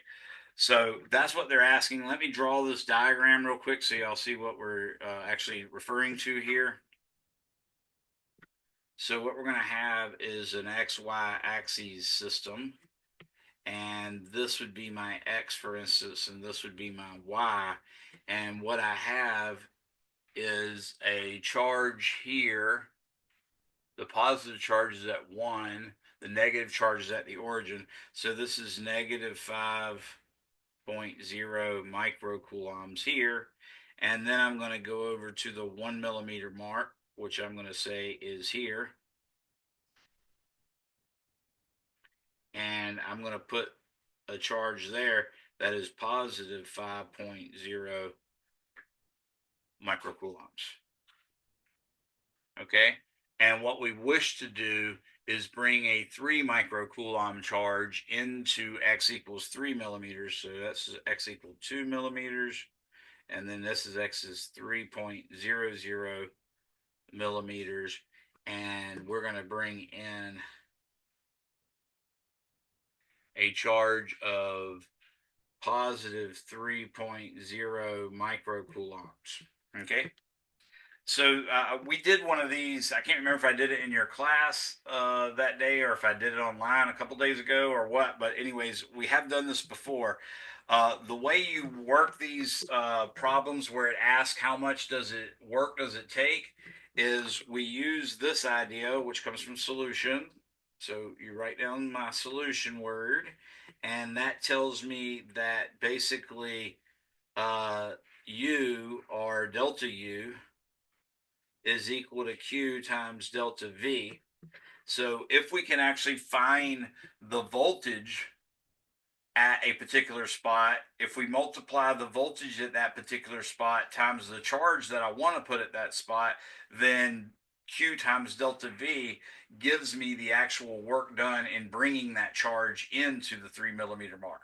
Okay, so what I'm going to do is calculate V total at that point, and V total at that point would be V total, or excuse me, V due to the positive charge plus V due to the negative charge. Okay. And I will say that the V we're using is KQ over R. So V total is equal to 8.99 times 10 to the ninth. That's newtons meters squared per coulomb squared. That's going to be common to both of those terms. So I'm just going to pull that out in front, and then I'm going to write the charge over the distance to the where the purple charge is going. I'm going to put that as a fraction. So first off, we have the positive charge according to my formula. That positive charge is positive 5.0 times 10 to the negative 6 coulombs. And then that would be divided by, notice the positive charge is at the 1 millimeter mark. So it's a distance of 2 millimeters from the 3 millimeter mark. So I'm going to write this as 2.00 times 10 to the negative 3 meters. And then I'm going to say plus. Now I've got a Q over R for the negative one. So that's going to be negative 5.0 times 10 to the negative 6 coulombs. And that's going to be divided by, in this case, it's a full 3 millimeters from it. So I'm going to write 3.0 times 10 to the negative 3 meters there. Looks like somebody else just tried to come in. I'm putting them in. So what we can do now is I'm just going to take the part in the fraction in the brackets and compute that. So 5 times 10 to the negative 6 divided by 2 times 10 to the negative 3. This gives me 0.0025, and this gives me negative 5 times 10 to the negative 6 divided by 3 times 10 to the negative 3. That gives me 0.00166.7. And that looks good to me. So I'm going to take the negative 0.001667. I'm going to add to it 0.0025.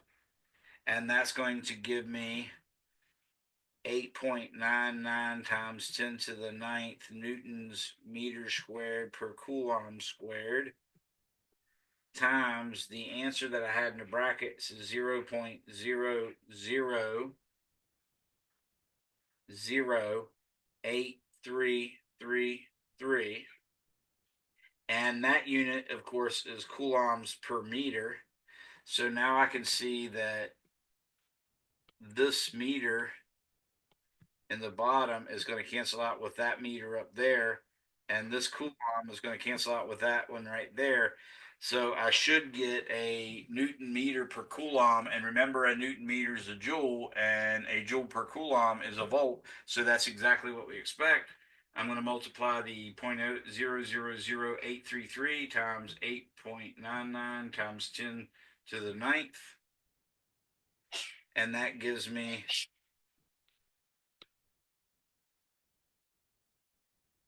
7.492 times 10 to the 6 joules with 2 extra sig figs. Now all I need is work would be equal to the change in potential energy, which is going to be equal to basically 3.0 times 10 to the negative 6 coulombs times 7.49. Oh, that's not joules. That's, sorry about that. That's volts. I don't know why I wrote joules there. I even stated that the volt is a joule per coulomb, and that's what we had. So, anyways, so 7.492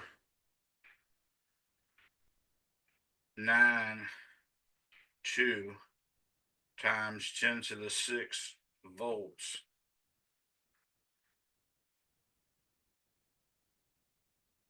And you can see those two exponents cancel themselves out. So I get 22.48 joules of work being done. I would assume they probably want 20 joules. 22 joules. That 23 is correct. Yeah, they have the 23 on there. That's pushing it close, so that's probably because I carried so many extra sig figs and all that good stuff. Oh, yeah, that's exactly why, because they called it 9 times 10 to the 9th, and I used 8.9. Yeah. All right.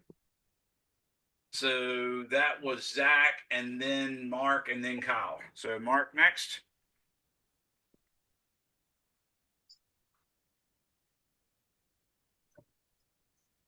Yeah, it should be question 10. Okay. I remember that's the It's one you sent me. uh So Test 1 or test 2? what's it's that now? the practice exam. Gotcha. Okay. And I see 10, I see 11, 7, 8. Not that one. Yeah, it's about a flat rectangular loop of wire. Oh, yeah, I see it. Okay. A fat rectangular loop of wire is placed between the poles of a magnet, as shown in the figure. I'm going to draw the figure for y'all in a second. As shown in the figure, it has dimensions W equals 0.60 meters by L is equal to 1.0 meters. Whoa. And carries a current I equals 2.0 amps. Okay. In the direction shown. The magnetic field due to the magnet is uniform and of magnitude 0.80 Tesla. Okay, so I got that. The loop rotates in the magnetic field, and at one point, the plane of the loop is perpendicular to the field. At that instant, what is the magnitude of the torque acting on the wire due to the magnetic field? Okay, so they want to know torque equals question mark. I'm going to go ahead and draw the diagram now. It's not that complicated, actually. But we have a north pole of a magnet right here. And then on the other side, we have the south pole of a magnet right here. And remember, magnetic fields leave the north and enter the south. So I'm going to say the magnetic field lines are going this way.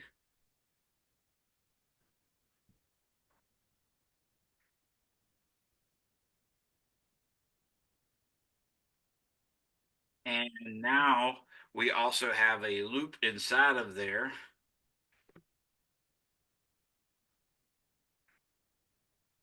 Like that. Let me get rid of this little jump. Oh, not that way. Okay. So there's our loop, and the width right here is the W they're referring to, and the length right here is the length they're referring to. So we got all that. And the current I is going in a clockwise fashion as shown there. Okay. So what we're going to use for this is the following.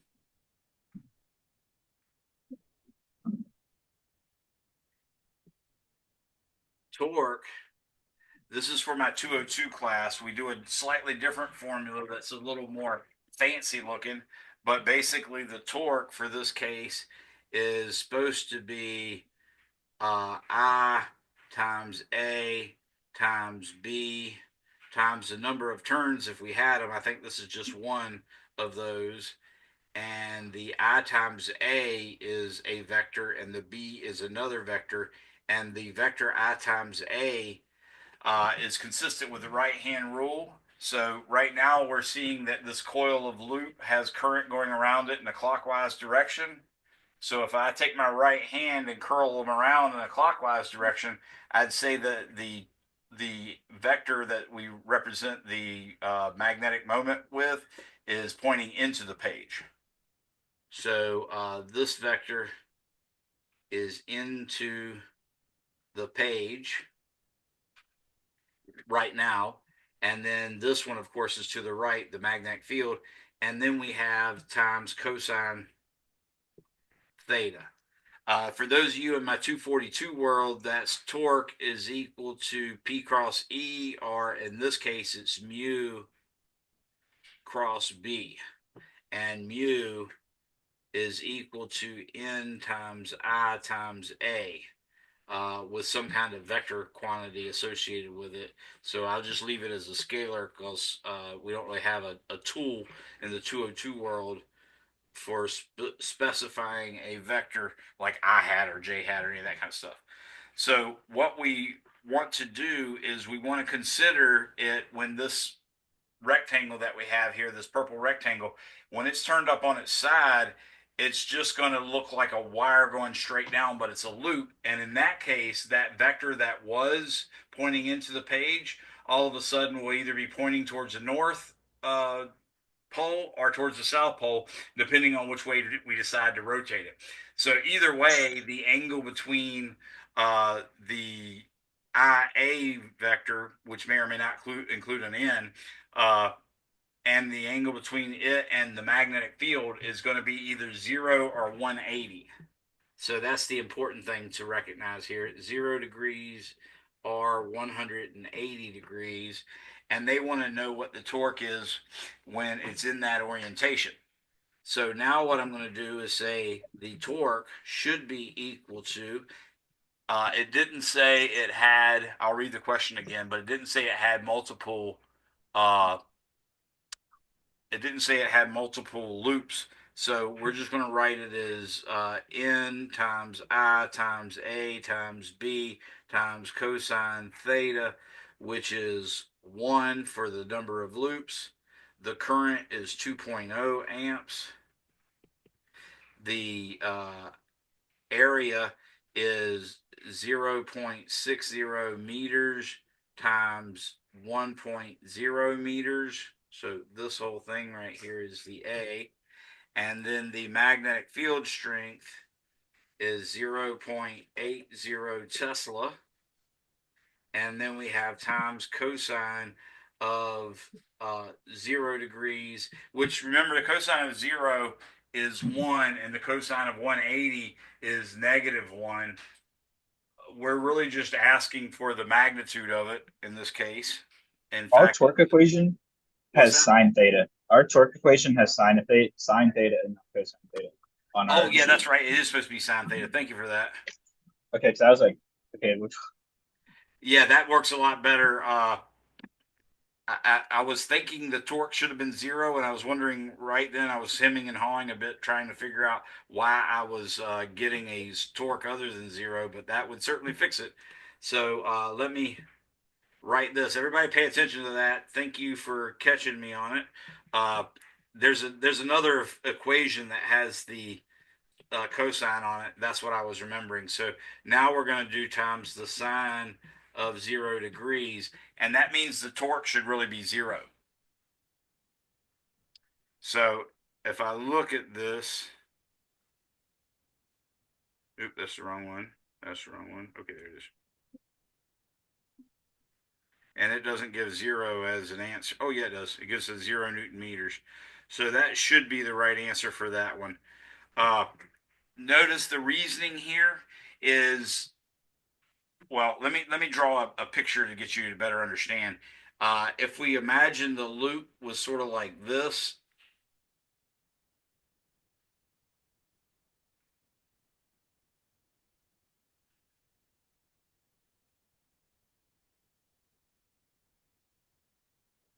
like that. Okay, so if you imagine the loop is like that, where I don't really have it perpendicular to the frame, I have it something like some angle askewed to the magnetic field. So we maybe say, for instance, this vector, this vector right here, which is perpendicular to the surface, is going to go like that, say. And then the magnetic field is like that. This vector, the red one, is called the magnetic moment vector, and this is some angle theta. If we looked at it from straight above, what we would see, I don't want to do it that way, guess I'll do it this way. From above, it would look like this, and I'm going to say the current is going this way. That's the I, and that means the current's going down on this side and coming up on that side. And then it's immersed in a magnetic field that goes this way, like that. And this angle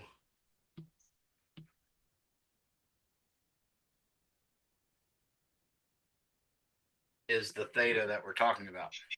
Okay. So in that case, what you might see is you could imagine this thing rotating right about dead center. So imagine it tending to rotate right about the dead center. You have a current going down in that top circle, like right here. That's a current going down, and this is a current going up. So if you use the idea of F equals IL times B, this case was another sine theta. That's really what we're looking at here. In this case, we have the IL going down like this for that top piece, and then the B is to the right. So I hold my hand like this, and the force is in fact,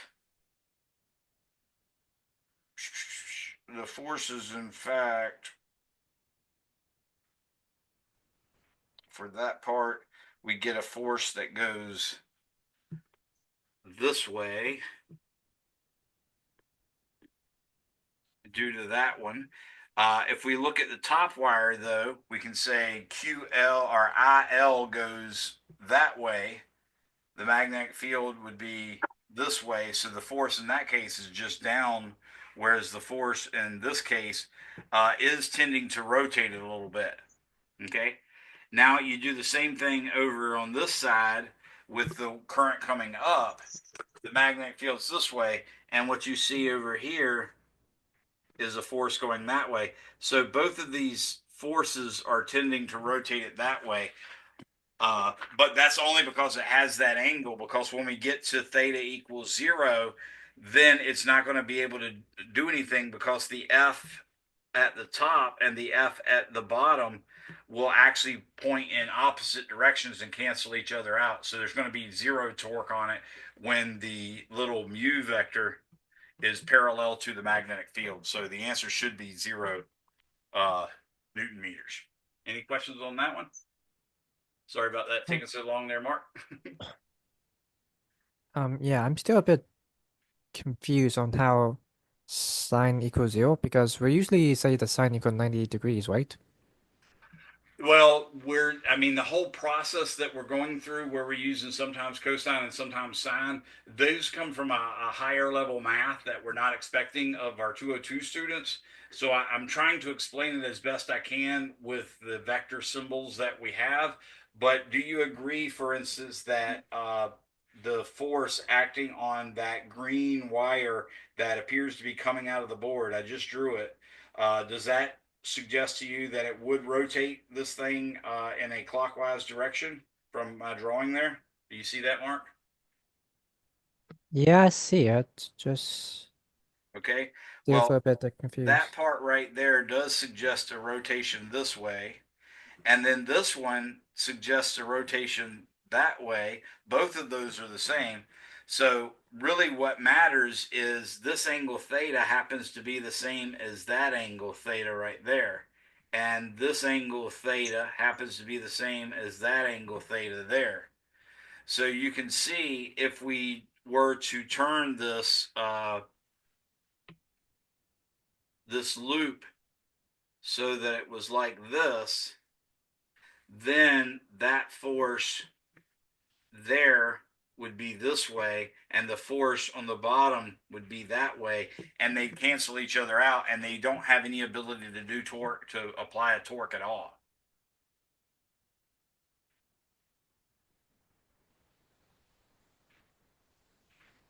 Does that make any sense?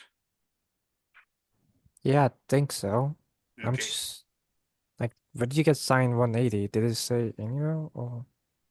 uh the reason it's zero is because it's defined, the angle theta in the sine theta is defined for two vectors. The two vectors that we're using are the the NIA, that's one vector, and the magnetic field is the other vector. So you have to put the two vectors tail to tail to figure out what the angle theta is. If not, then you're going to have to figure out some other ways other than tail to tail to do it. But basically, the easiest way is to make sure the two vectors are tail to tail, and then measure the angle between them, and that's the angle theta. It might not be obvious to you that the theta that I drew is the same as this theta, and that's the same as this theta. But the way you could go about showing that is, this, if I continued the mu vector this way, and if I continued to force this way, I would get a right triangle because this vector, the mu vector, is perpendicular to the green current loop like that. And we know that this vector right here is the magnetic field. So this is actually theta as well. Now we're going to try to figure out how we can make that. So if this angle right here is theta, notice I'm drawing this little guy right here. That angle is now theta. I'm trying to convince you that this angle is also theta. So what I have to do is realize that this angle is theta, and since it's theta, and since this is perpendicular to this, then this angle is 90 degrees. And this angle right here, since this is perpendicular to this angle would be this little guy right here. I'm going to do a different color here. This angle would be 90 degrees minus theta. And notice we have another right triangle here, here, and here. So if that's 90 minus theta, then this has got to be theta right there. So that's how you have to sort of work out what those angles are. But now we've managed to put the two vectors tail to tail by putting the mu vector this way and the b vector that way. And we can see that that angle, as it goes to zero, becomes sine of zero and gives us a torque of zero. All right, let's try next. Kyle, you had a question, yes? Yeah, 23 test one, basic face. Okay, 23. Wait, actually, instead of those, can we go over some of the conceptual questions from test one, like Yes. question one, two? I got a couple of those wrong, and Gotcha. I would just So like to really, we're looking at face-to-face test one, yeah, some of the the conceptual concept questions from that. questions. Yeah, So I'm looking at them right now. For instance, I'm going to pull them out and I'll read them and then sort of ask you guys. And actually, everybody in here is 240, or excuse me, 242, 202.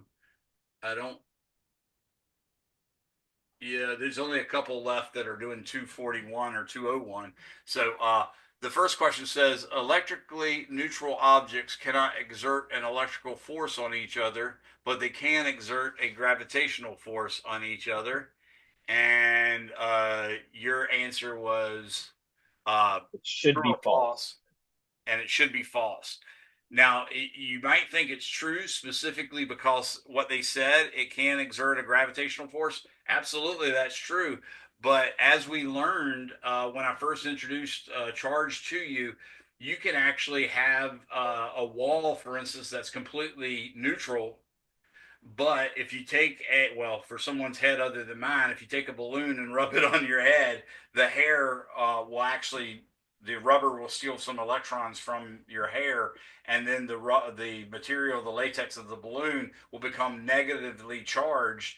And now, if you bring that near a wall or a ceiling, that edge that you just charged up by rubbing on your hair, if you do that, then that's going to compel the atoms in the drywall or the wall of the building to become polarized. They're not gaining a net charge until you actually touch it.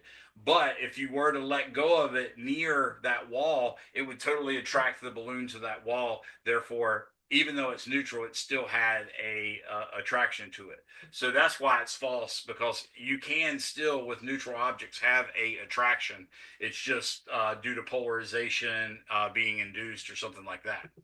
So So that the was answer would be so the false answer is because false. charged objects compel neutral objects to become polarized. Yeah, that's a good explanation for it. Yeah, a neutral object can become polarized, and then one end of it will be attractive to an opposite charge. Another one it had is says a hydrogen nucleus has a charge of plus E, is situated to the left of a carbon nucleus, which has a charge of plus 6E. What statement is true?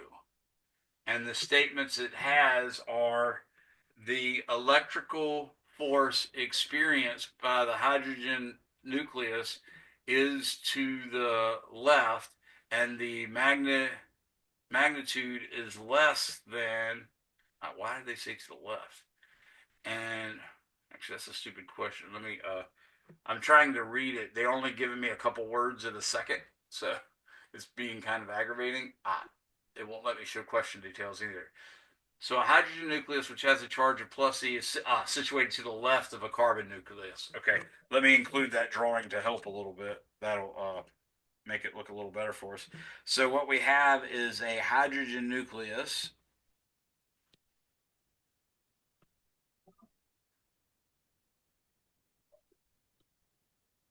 So we have a hydrogen nucleus, which is just a charge of plus E. It's to the left of a charge of 6E,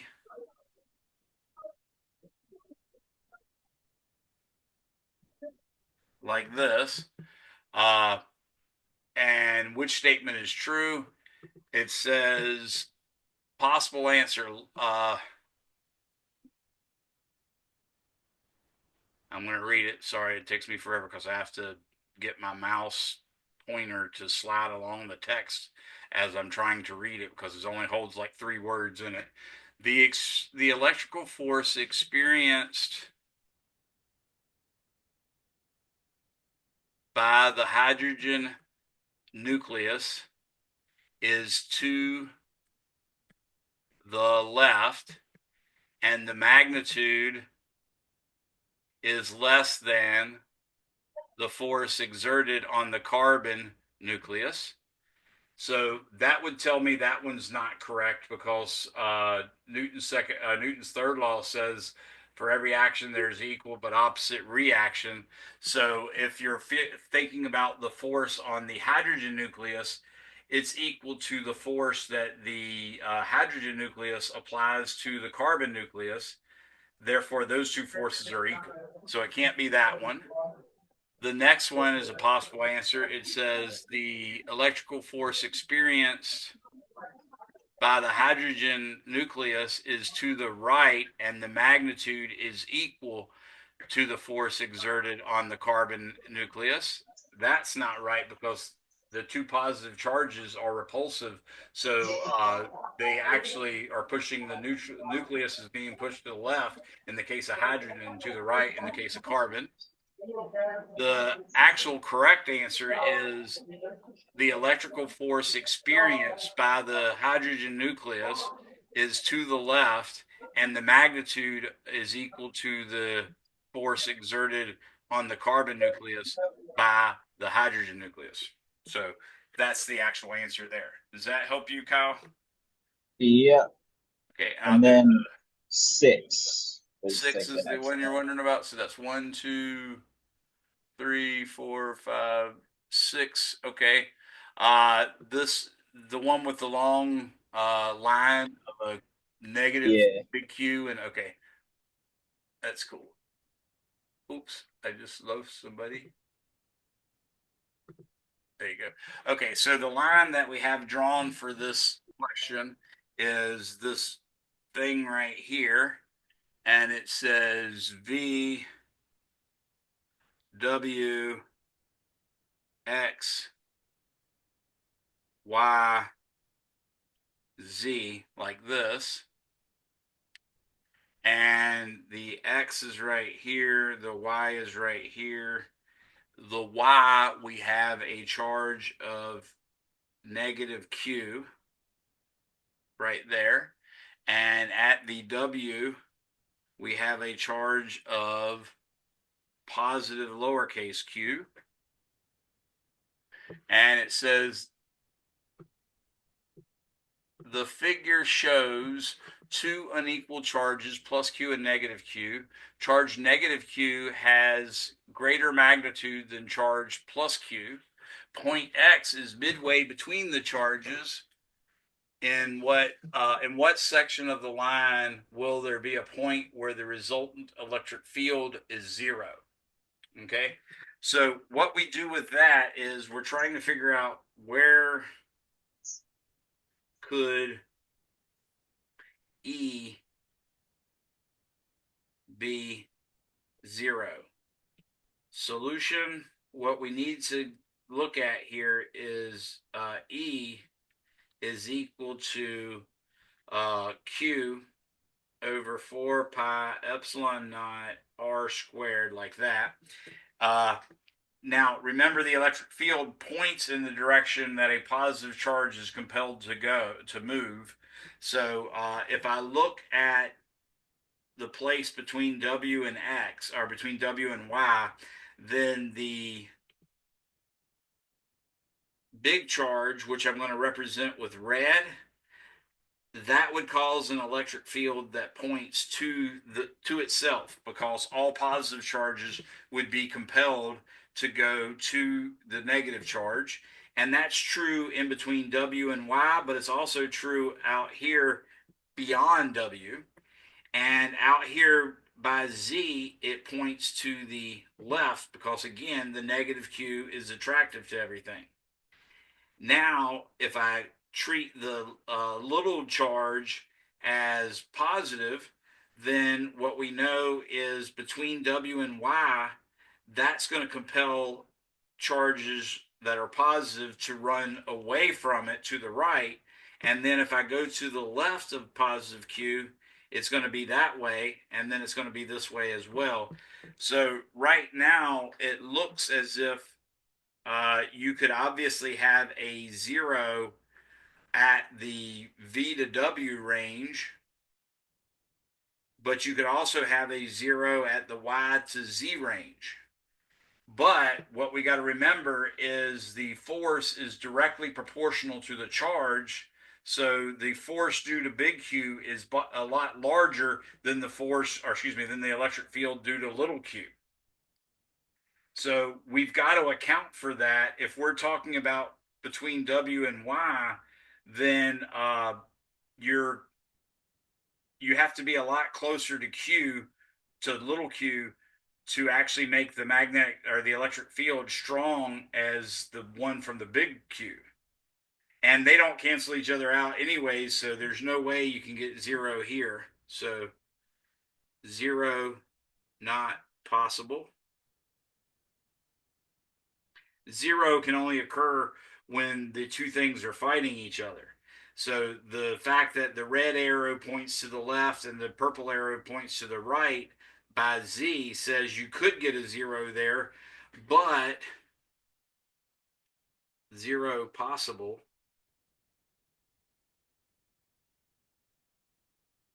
But E sub Q is way, way greater than E sub little q. So we can't get it out there because the only way we can compensate for Q being so big is by making sure we're closer to little q than we are to big Q. So we can't do it there, but we can do it here, and we are actually also closer to the plus Q. So zero is possible, but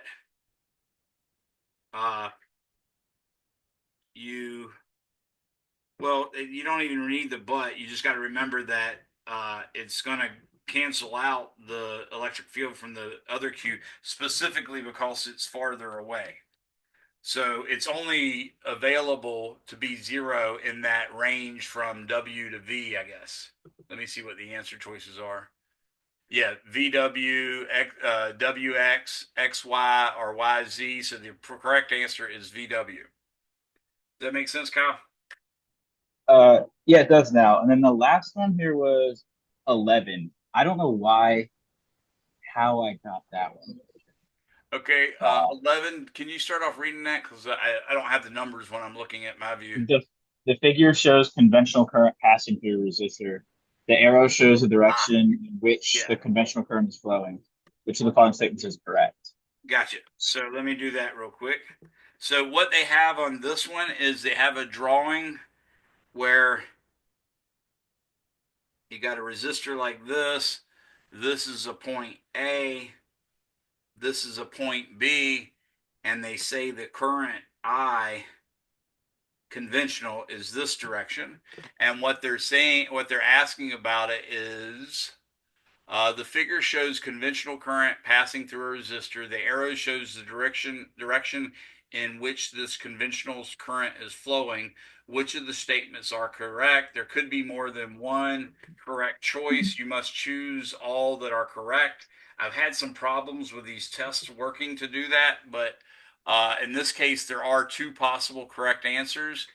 And say one of them is the electric potential is lower at B than at point A. So I got that one. The electric potential at B is less than,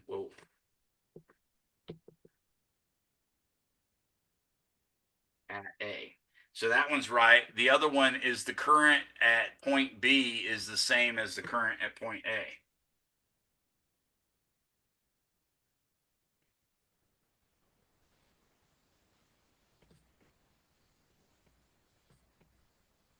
Okay. So because you don't lose current, you would only have a voltage drop, correct? Exactly. If you only got one path for the current to flow down from one point to another, like A to B, that's what we have here. We only got one wire that runs from A to B. So every little coulomb that goes through A per second has to go through B per second as well. That make sense? Yeah. All right. So let's go to, I'm going to go to think Zach is next, and then I think we lost Adi. I think Adi left. Nope. Oh, you're still there? Okay. But I didn't see. Okay, gotcha. I see you down there. And Honesty asked, said, "Hey, Professor, real quick, when is the first face-to-face test due? Because I heard that you said Monday, 11:59 p.m." Honesty, you're one of my Monday, Wednesday classes. So I've just recently come upon the decision to allow you one extra day. So all of that'll be due at 11:59 p.m. tomorrow, not tonight. Thank you so much. No problem. So let's go ahead with Zach, and then Mark, and then Benedict, and then Guinevere. I just had a quick formatting question. Okay. So for test 2, Mm-hmm. we have what questions were it? It was 11 to 10 to 12 were all use the same diagram, but you have to find the current at resistor 7, 8, and 4. Right, exactly. Can I just use one sheet and just Yeah. because I'm gonna use the Yeah, same equations. I don't want to write it 3 times. Yeah, you don't have to. Just what I told students to do is take, the first questions like number 10. You put it with its answer choices, then do 11 with its answer choices, then do 12 with its answer choices, and then put the solution for all three right below that third one. Okay, I'll do that. Yeah, that's That perfectly was fine. that's all I had. All right, that's cool. Mark, you're up again, buddy. And then Benedict, and then Guinevere. It's number 4 on Number the. 4. Mhm. Gotcha.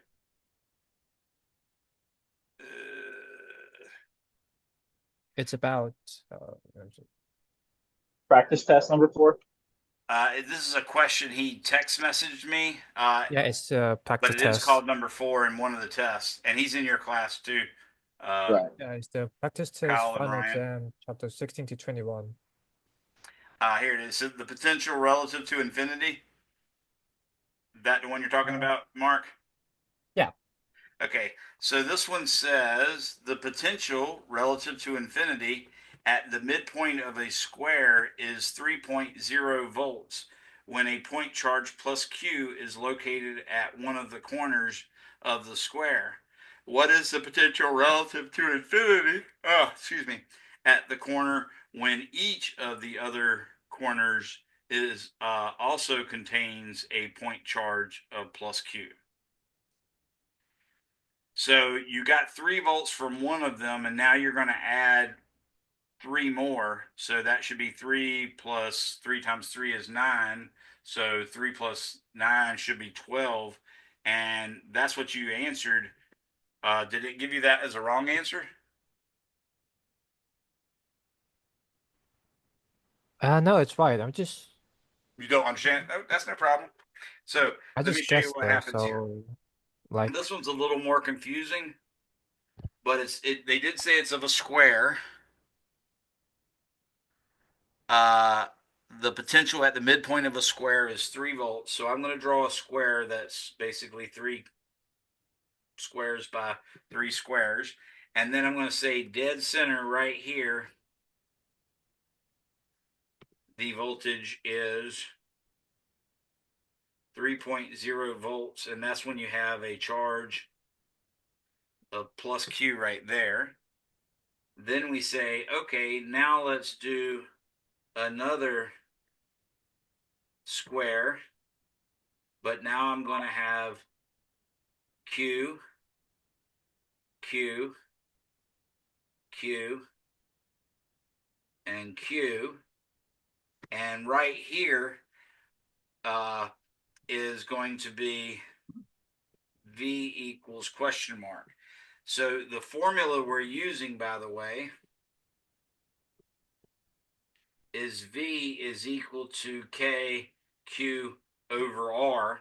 You can see that this would be R, just like this is R. And since it's a square, this is also R. This is also R. And this is also R.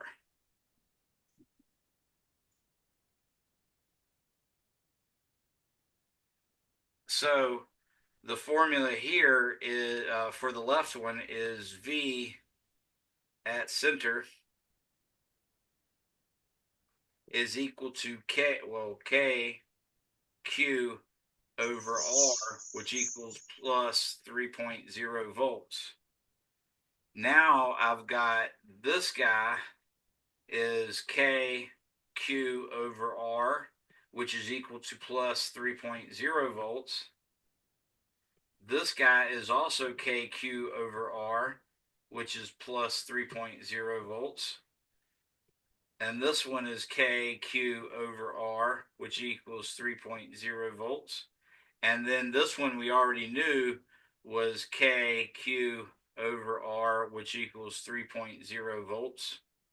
So you can see now you just add them. Remember, when you're dealing with voltage, it's a scalar quantity, so you don't have to do any Pythagorean theorem. You don't have to use any trig functions. But you do, unlike Coulomb's law for the electric field and Coulomb's law for the force, where I told you not to put in the signs of the charges. In this case, you do need the signs of the charges.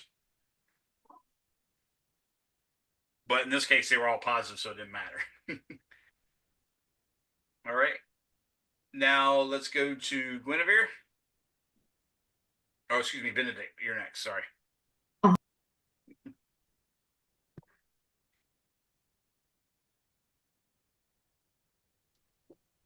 Okay, can I send you the picture of mine? My Yes, text. you can text it to me or whatever you need. Do you have a question? Yeah. So on the practice test. So Okay. Are you going to try to show it on our screen? I can't really get that, or I could never get my share screen to work, so I'm just gonna send it to you. That's okay. So I missed what you initially said. What did you want me to do to know which problem it is? Are you? I'm sending you the picture of it by text. Okay, gotcha. Did What's the last two numbers of your phone number? Oh, never mind. I got it already. Okay. Yeah, this problem.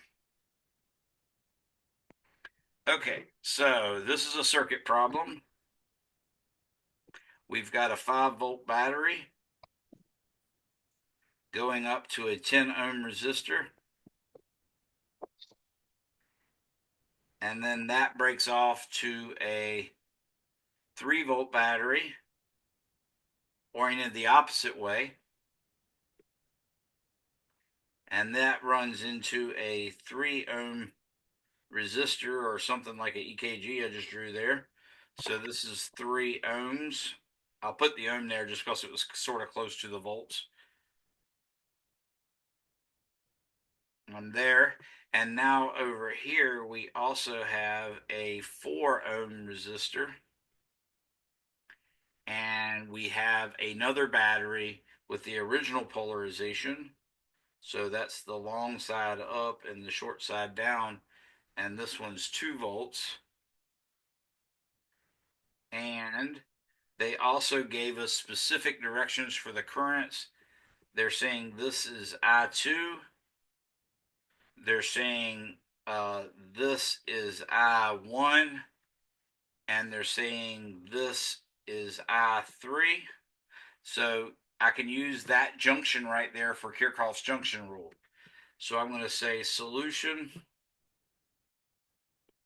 What we're using is V equals IR, and we're using Kirchhoff's junction rule and Kirchhoff's loop rule. So Kirchhoff's junction rule says that the sum of all the currents entering a junction is equal to the sum of all the currents exiting a junction. So from that, I get I2 is equal to I1 plus I3. I'm going to call that equation 1. And then I'm going to use Kirchhoff's loop rule for the left loop. And I'm basically going to start at the junction we just used, and I'm going to go around counterclockwise, or excuse me, clockwise.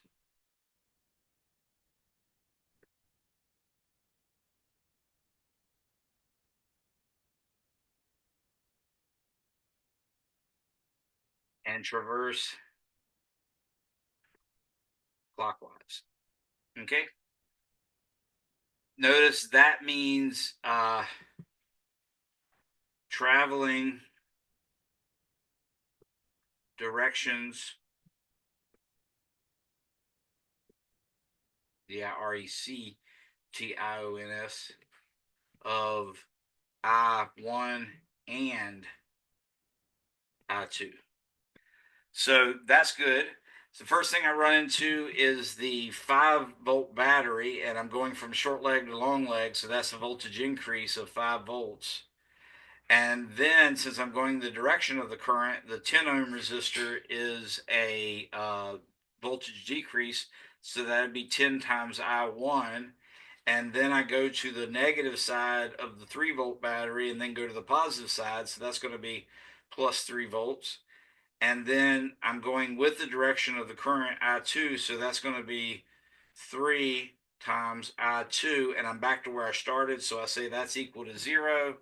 I can actually combine like terms and say that I've got 8 minus 10 I1 minus 3 I2 is equal to 0. I'm going to call that equation 1. Now I'm going to do Kirchhoff's loop rule, and I'm going to do outer loop.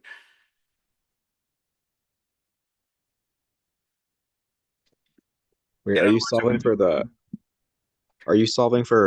currents or for the voltage? I'm sorry. Oh, is that what it asked? I just took the picture and completely forgot to read the question. It says, in figure 2630, the current's I1, I2. Oh, that makes a lot different. Sorry, I was going to go ahead and solve the circuit. I probably might should have read the question first. I've only got a little bit more time left, though, so I'm probably rushing myself a little bit. Yes, so with this question, we might not need all that stuff I just did, so let me state right here. It says in figure 2630, which is this diagram, currents I1 and I2 are equal to, so they're saying I1 is equal to 0.13 amps and I2 is equal to 2.22 amps respectively.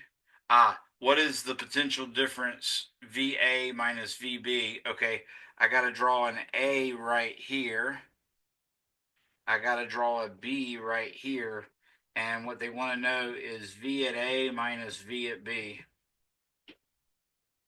Actually, they use lowercase in both cases, so I should probably make that appropriate. So V lowercase a, V lowercase b is what they're wanting to know. So really all I have to do is do the traversing thing that I did. What I can say is the voltage at A is VA. So I'll just start with a voltage VA. And then I'm going the direction of the current I1. So I get minus 10 I1 and then plus 3 volts, and then that's it. I'm then at the point where I have the VB. So what I see then is VA minus VB, which I can get by subtracting VB from both sides, but then by adding plus 10 I1 to both sides and minus 3 volts to both sides. So what I get is VA minus VB is equal to 10 I1 minus 3 volts. 10 times I1 is 10 times 0.13 amps, and then minus 3 volts. So in this case, this is going to be 1.3 amps, or excuse me, 1.3 volts minus 3 volts, which would be negative 1.7 volts. And let me see if that's one of the answers. Yes, negative 1.7 appears to be it. Notice how with this one, I just started at a point and I said, hey, let's pretend I already know what the voltage is there. Let's call it VA. And then when I got to the end, I got to point B. Let's pretend like I know the voltage there, and let's say it's going to be equal to VB. That's how I was able to do all that. It's just like the Kirchhoff's loop rule, except you're assuming what you know what the voltage is at the start and at the finish, so you can just add those in like I did. That's a lot easier problem, by the way, than solving the circuit. But we are now set up. There's other problems with the same circuit in it where you can solve the circuit. So feel free to use that and use these equations that I started, even though that was completely unnecessary. But I do know that in that bank, there's several questions with that circuit. So I got time for one more question, I think, maybe two. Go for it, Guinevere. Okay, this is it's probably a dumb question, but I was solving some of the gravitational pulls between Earth and other bodies. Mm-hmm. So if we, for example, I don't have an example of these because I did it on outside resources, but if I, for example, draw a the sun and the moon and the earth in a horizontal line, Okay. okay? If I have a problem like that, and I don't specify whether the sun is on the right or the left. Of course, if I write the sun on one side, let's say I write it to the left side of the moon, and then I write or I draw the earth in the right side of the moon. When thinking about vector quantities, I'm definitely going to think that the one on the right is going to be the positive one, right? And the one on the left is going to be the negative one. So my question is just if I'm calculating force in this type of problem, let's say that the final exam has a question that asks me for force, are you going to put a negative and a positive value as multiple choices? Because that would change the answer. What if I know that it's Right. stupid, but if I have the same quantity, both in positive and negative. Right. It would no, if you gave me a negative and it was just a difference of you used a different coordinate system than me, so you got a negative and I got a positive, you Yeah. would get full credit on that. Not even now, if I had actually drawn an axis and Yes. said this is the positive x direction and it went in the negative x direction and you put a positive despite the fact that the component should be negative, then that might warrant me taking a point off. But in general, no, I wouldn't do Yeah. that. And we have to specify that sort of stuff. Uh, we have to either specify exactly what our coordinates are and what directions are positive and negative and all that good stuff, or we have to accept whatever coordinates you use. So yeah, you're Okay. safe on that one. Okay, so with that being said, we're gonna have the chance to submit our work with the exam. Yes, yeah, you're definitely going to have that. That's my intent, anyways, unless I at the last minute just decide to do a regular multiple choice question. Okay, okay, okay. All right, thank you. No problem. Go ahead, Hadi. I got time for another one, I think. I got you. Question about a hollow sphere Mm-hmm. with a mass of 15 kilograms, Okay. a inner radius of 12 centimeters, and an outer radius of 18 centimeters. Okay. We are then asked to find the moment of inertia for this new object or for that sphere. The only moment of inertia we have, or like the ones we are given, one of them is for a hollowed out cylinder and the other one's for a full-size sphere. Right. But remember, a solid sphere is not very different from a hollow sphere. The difference being you can take a hollow sphere, or excuse me, a solid sphere, and subtract out a smaller sphere and be left with the hollow sphere. So really what you're looking at is I equals 2/5 mr squared minus 2/5 mr squared, where the second r is the inner radius. So for a Yeah, hollow I sphere, got you. I got you. Makes yeah, perfect sense. Okay. I knew like it had something to do with that. I tried like subtracting the volumes, finding the mass. Yeah. I got you. So I solid would be equal to I hollow plus I inner. So you can see that I hollow would equal I solid minus I inner. Yeah, That's all you got to do. I got you. But you need to first figure out the density because you're going to need the mass of the inner sphere. And Yeah. you know that the density should be the same. I should probably draw this separating it from this other thing. But basically, the density, which equals mass Over over volume. volume, would be 4/3 pi, or actually starting it off, it would be 15 kilograms divided by 4/3 pi times, in this case, it's just going to be 0.18 cubed minus 0.12 cubed. So that's what you get your density as, and then you can multiply that density times the volume of the inner sphere, which would be 4/3 pi times 12 centimeters squared. That'll actually give you the mass that you need for the inner. I got you. Does that make sense? All right, Dylan, you hadn't asked me any questions, and I got to go. So let's go ahead and get yours, and then I'll have to say bye bye to everybody. I'm glad that you guys showed up, and I'm glad that y'all are here to get help for. Heck, it's been 3 hours already. So go for it, Dylan. Um, yeah, I had sent a question as a direct message earlier, but Okay. it wasn't specific without a question, so that's why I just kind of waited. Okay, Um, gotcha. I just wanted to clarify. Uh, you said the exam is due basically the latest is a day after when our normal lab is due, or like when we normally have lab. Yes, So yes. okay, since our lab is Thursday night, so the last day to do the test would be the 13th, which is Friday.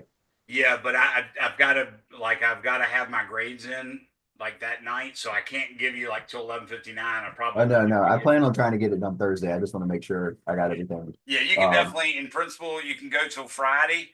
Ideally, I would like that to be before noon, but I'm going to say 5 o'clock is the latest. okay. And I also wanted to see if you were able to extend the practice final until because I think it's due like today or tomorrow. Yes, my intent is to keep the practice finals open until the last day that a particular class is allowed to take the exam. So my Monday, Wednesday classes that I meet face to face, their practice exam will stay open until 11:59 on Tuesday. My Tuesday, Thursday classes, theirs will stay open until Wednesday at 11:59 p.m. But the one class that has the Thursday lab, that'll stay available till Friday. So if you see it, not like you see it disappear, and when you go to take it, just send me an immediate text message, and just say first word urgent, and I'll fix it in real time. Okay, cool. Sounds good. I'm going to try to do it right now if I can remember, but I've got to go eat and then come back. So there's a good probability that I'm going to forget something. All right. Thank you. All right. You're welcome. All right, folks, I'm sorry I can't stay longer, but it is time for me to eat my supper. I hope this helped y'all. There's plenty of videos online for you to check out. Thanks for coming. And I will look forward to seeing you guys. Again, I did push the redo test back till Monday for my Monday, Wednesday classes. Y'all have till Monday at 11:59 p.m. to finish that redo. That could bite you in the rear because, I mean, if you're planning on taking the exam before that. So I definitely want you doing the redo. You should try your best to complete that before the test, before you actually take the final. If not, it might not be so good for you. So good luck and have a good day, everyone. Have a good day, Professor. You too. Thanks for coming, everybody. Y'all are still welcome to text me if you need anything, and I'm going to try to keep up with it as best I can. See you, folks. Thanks, Professor. Bye. You're welcome.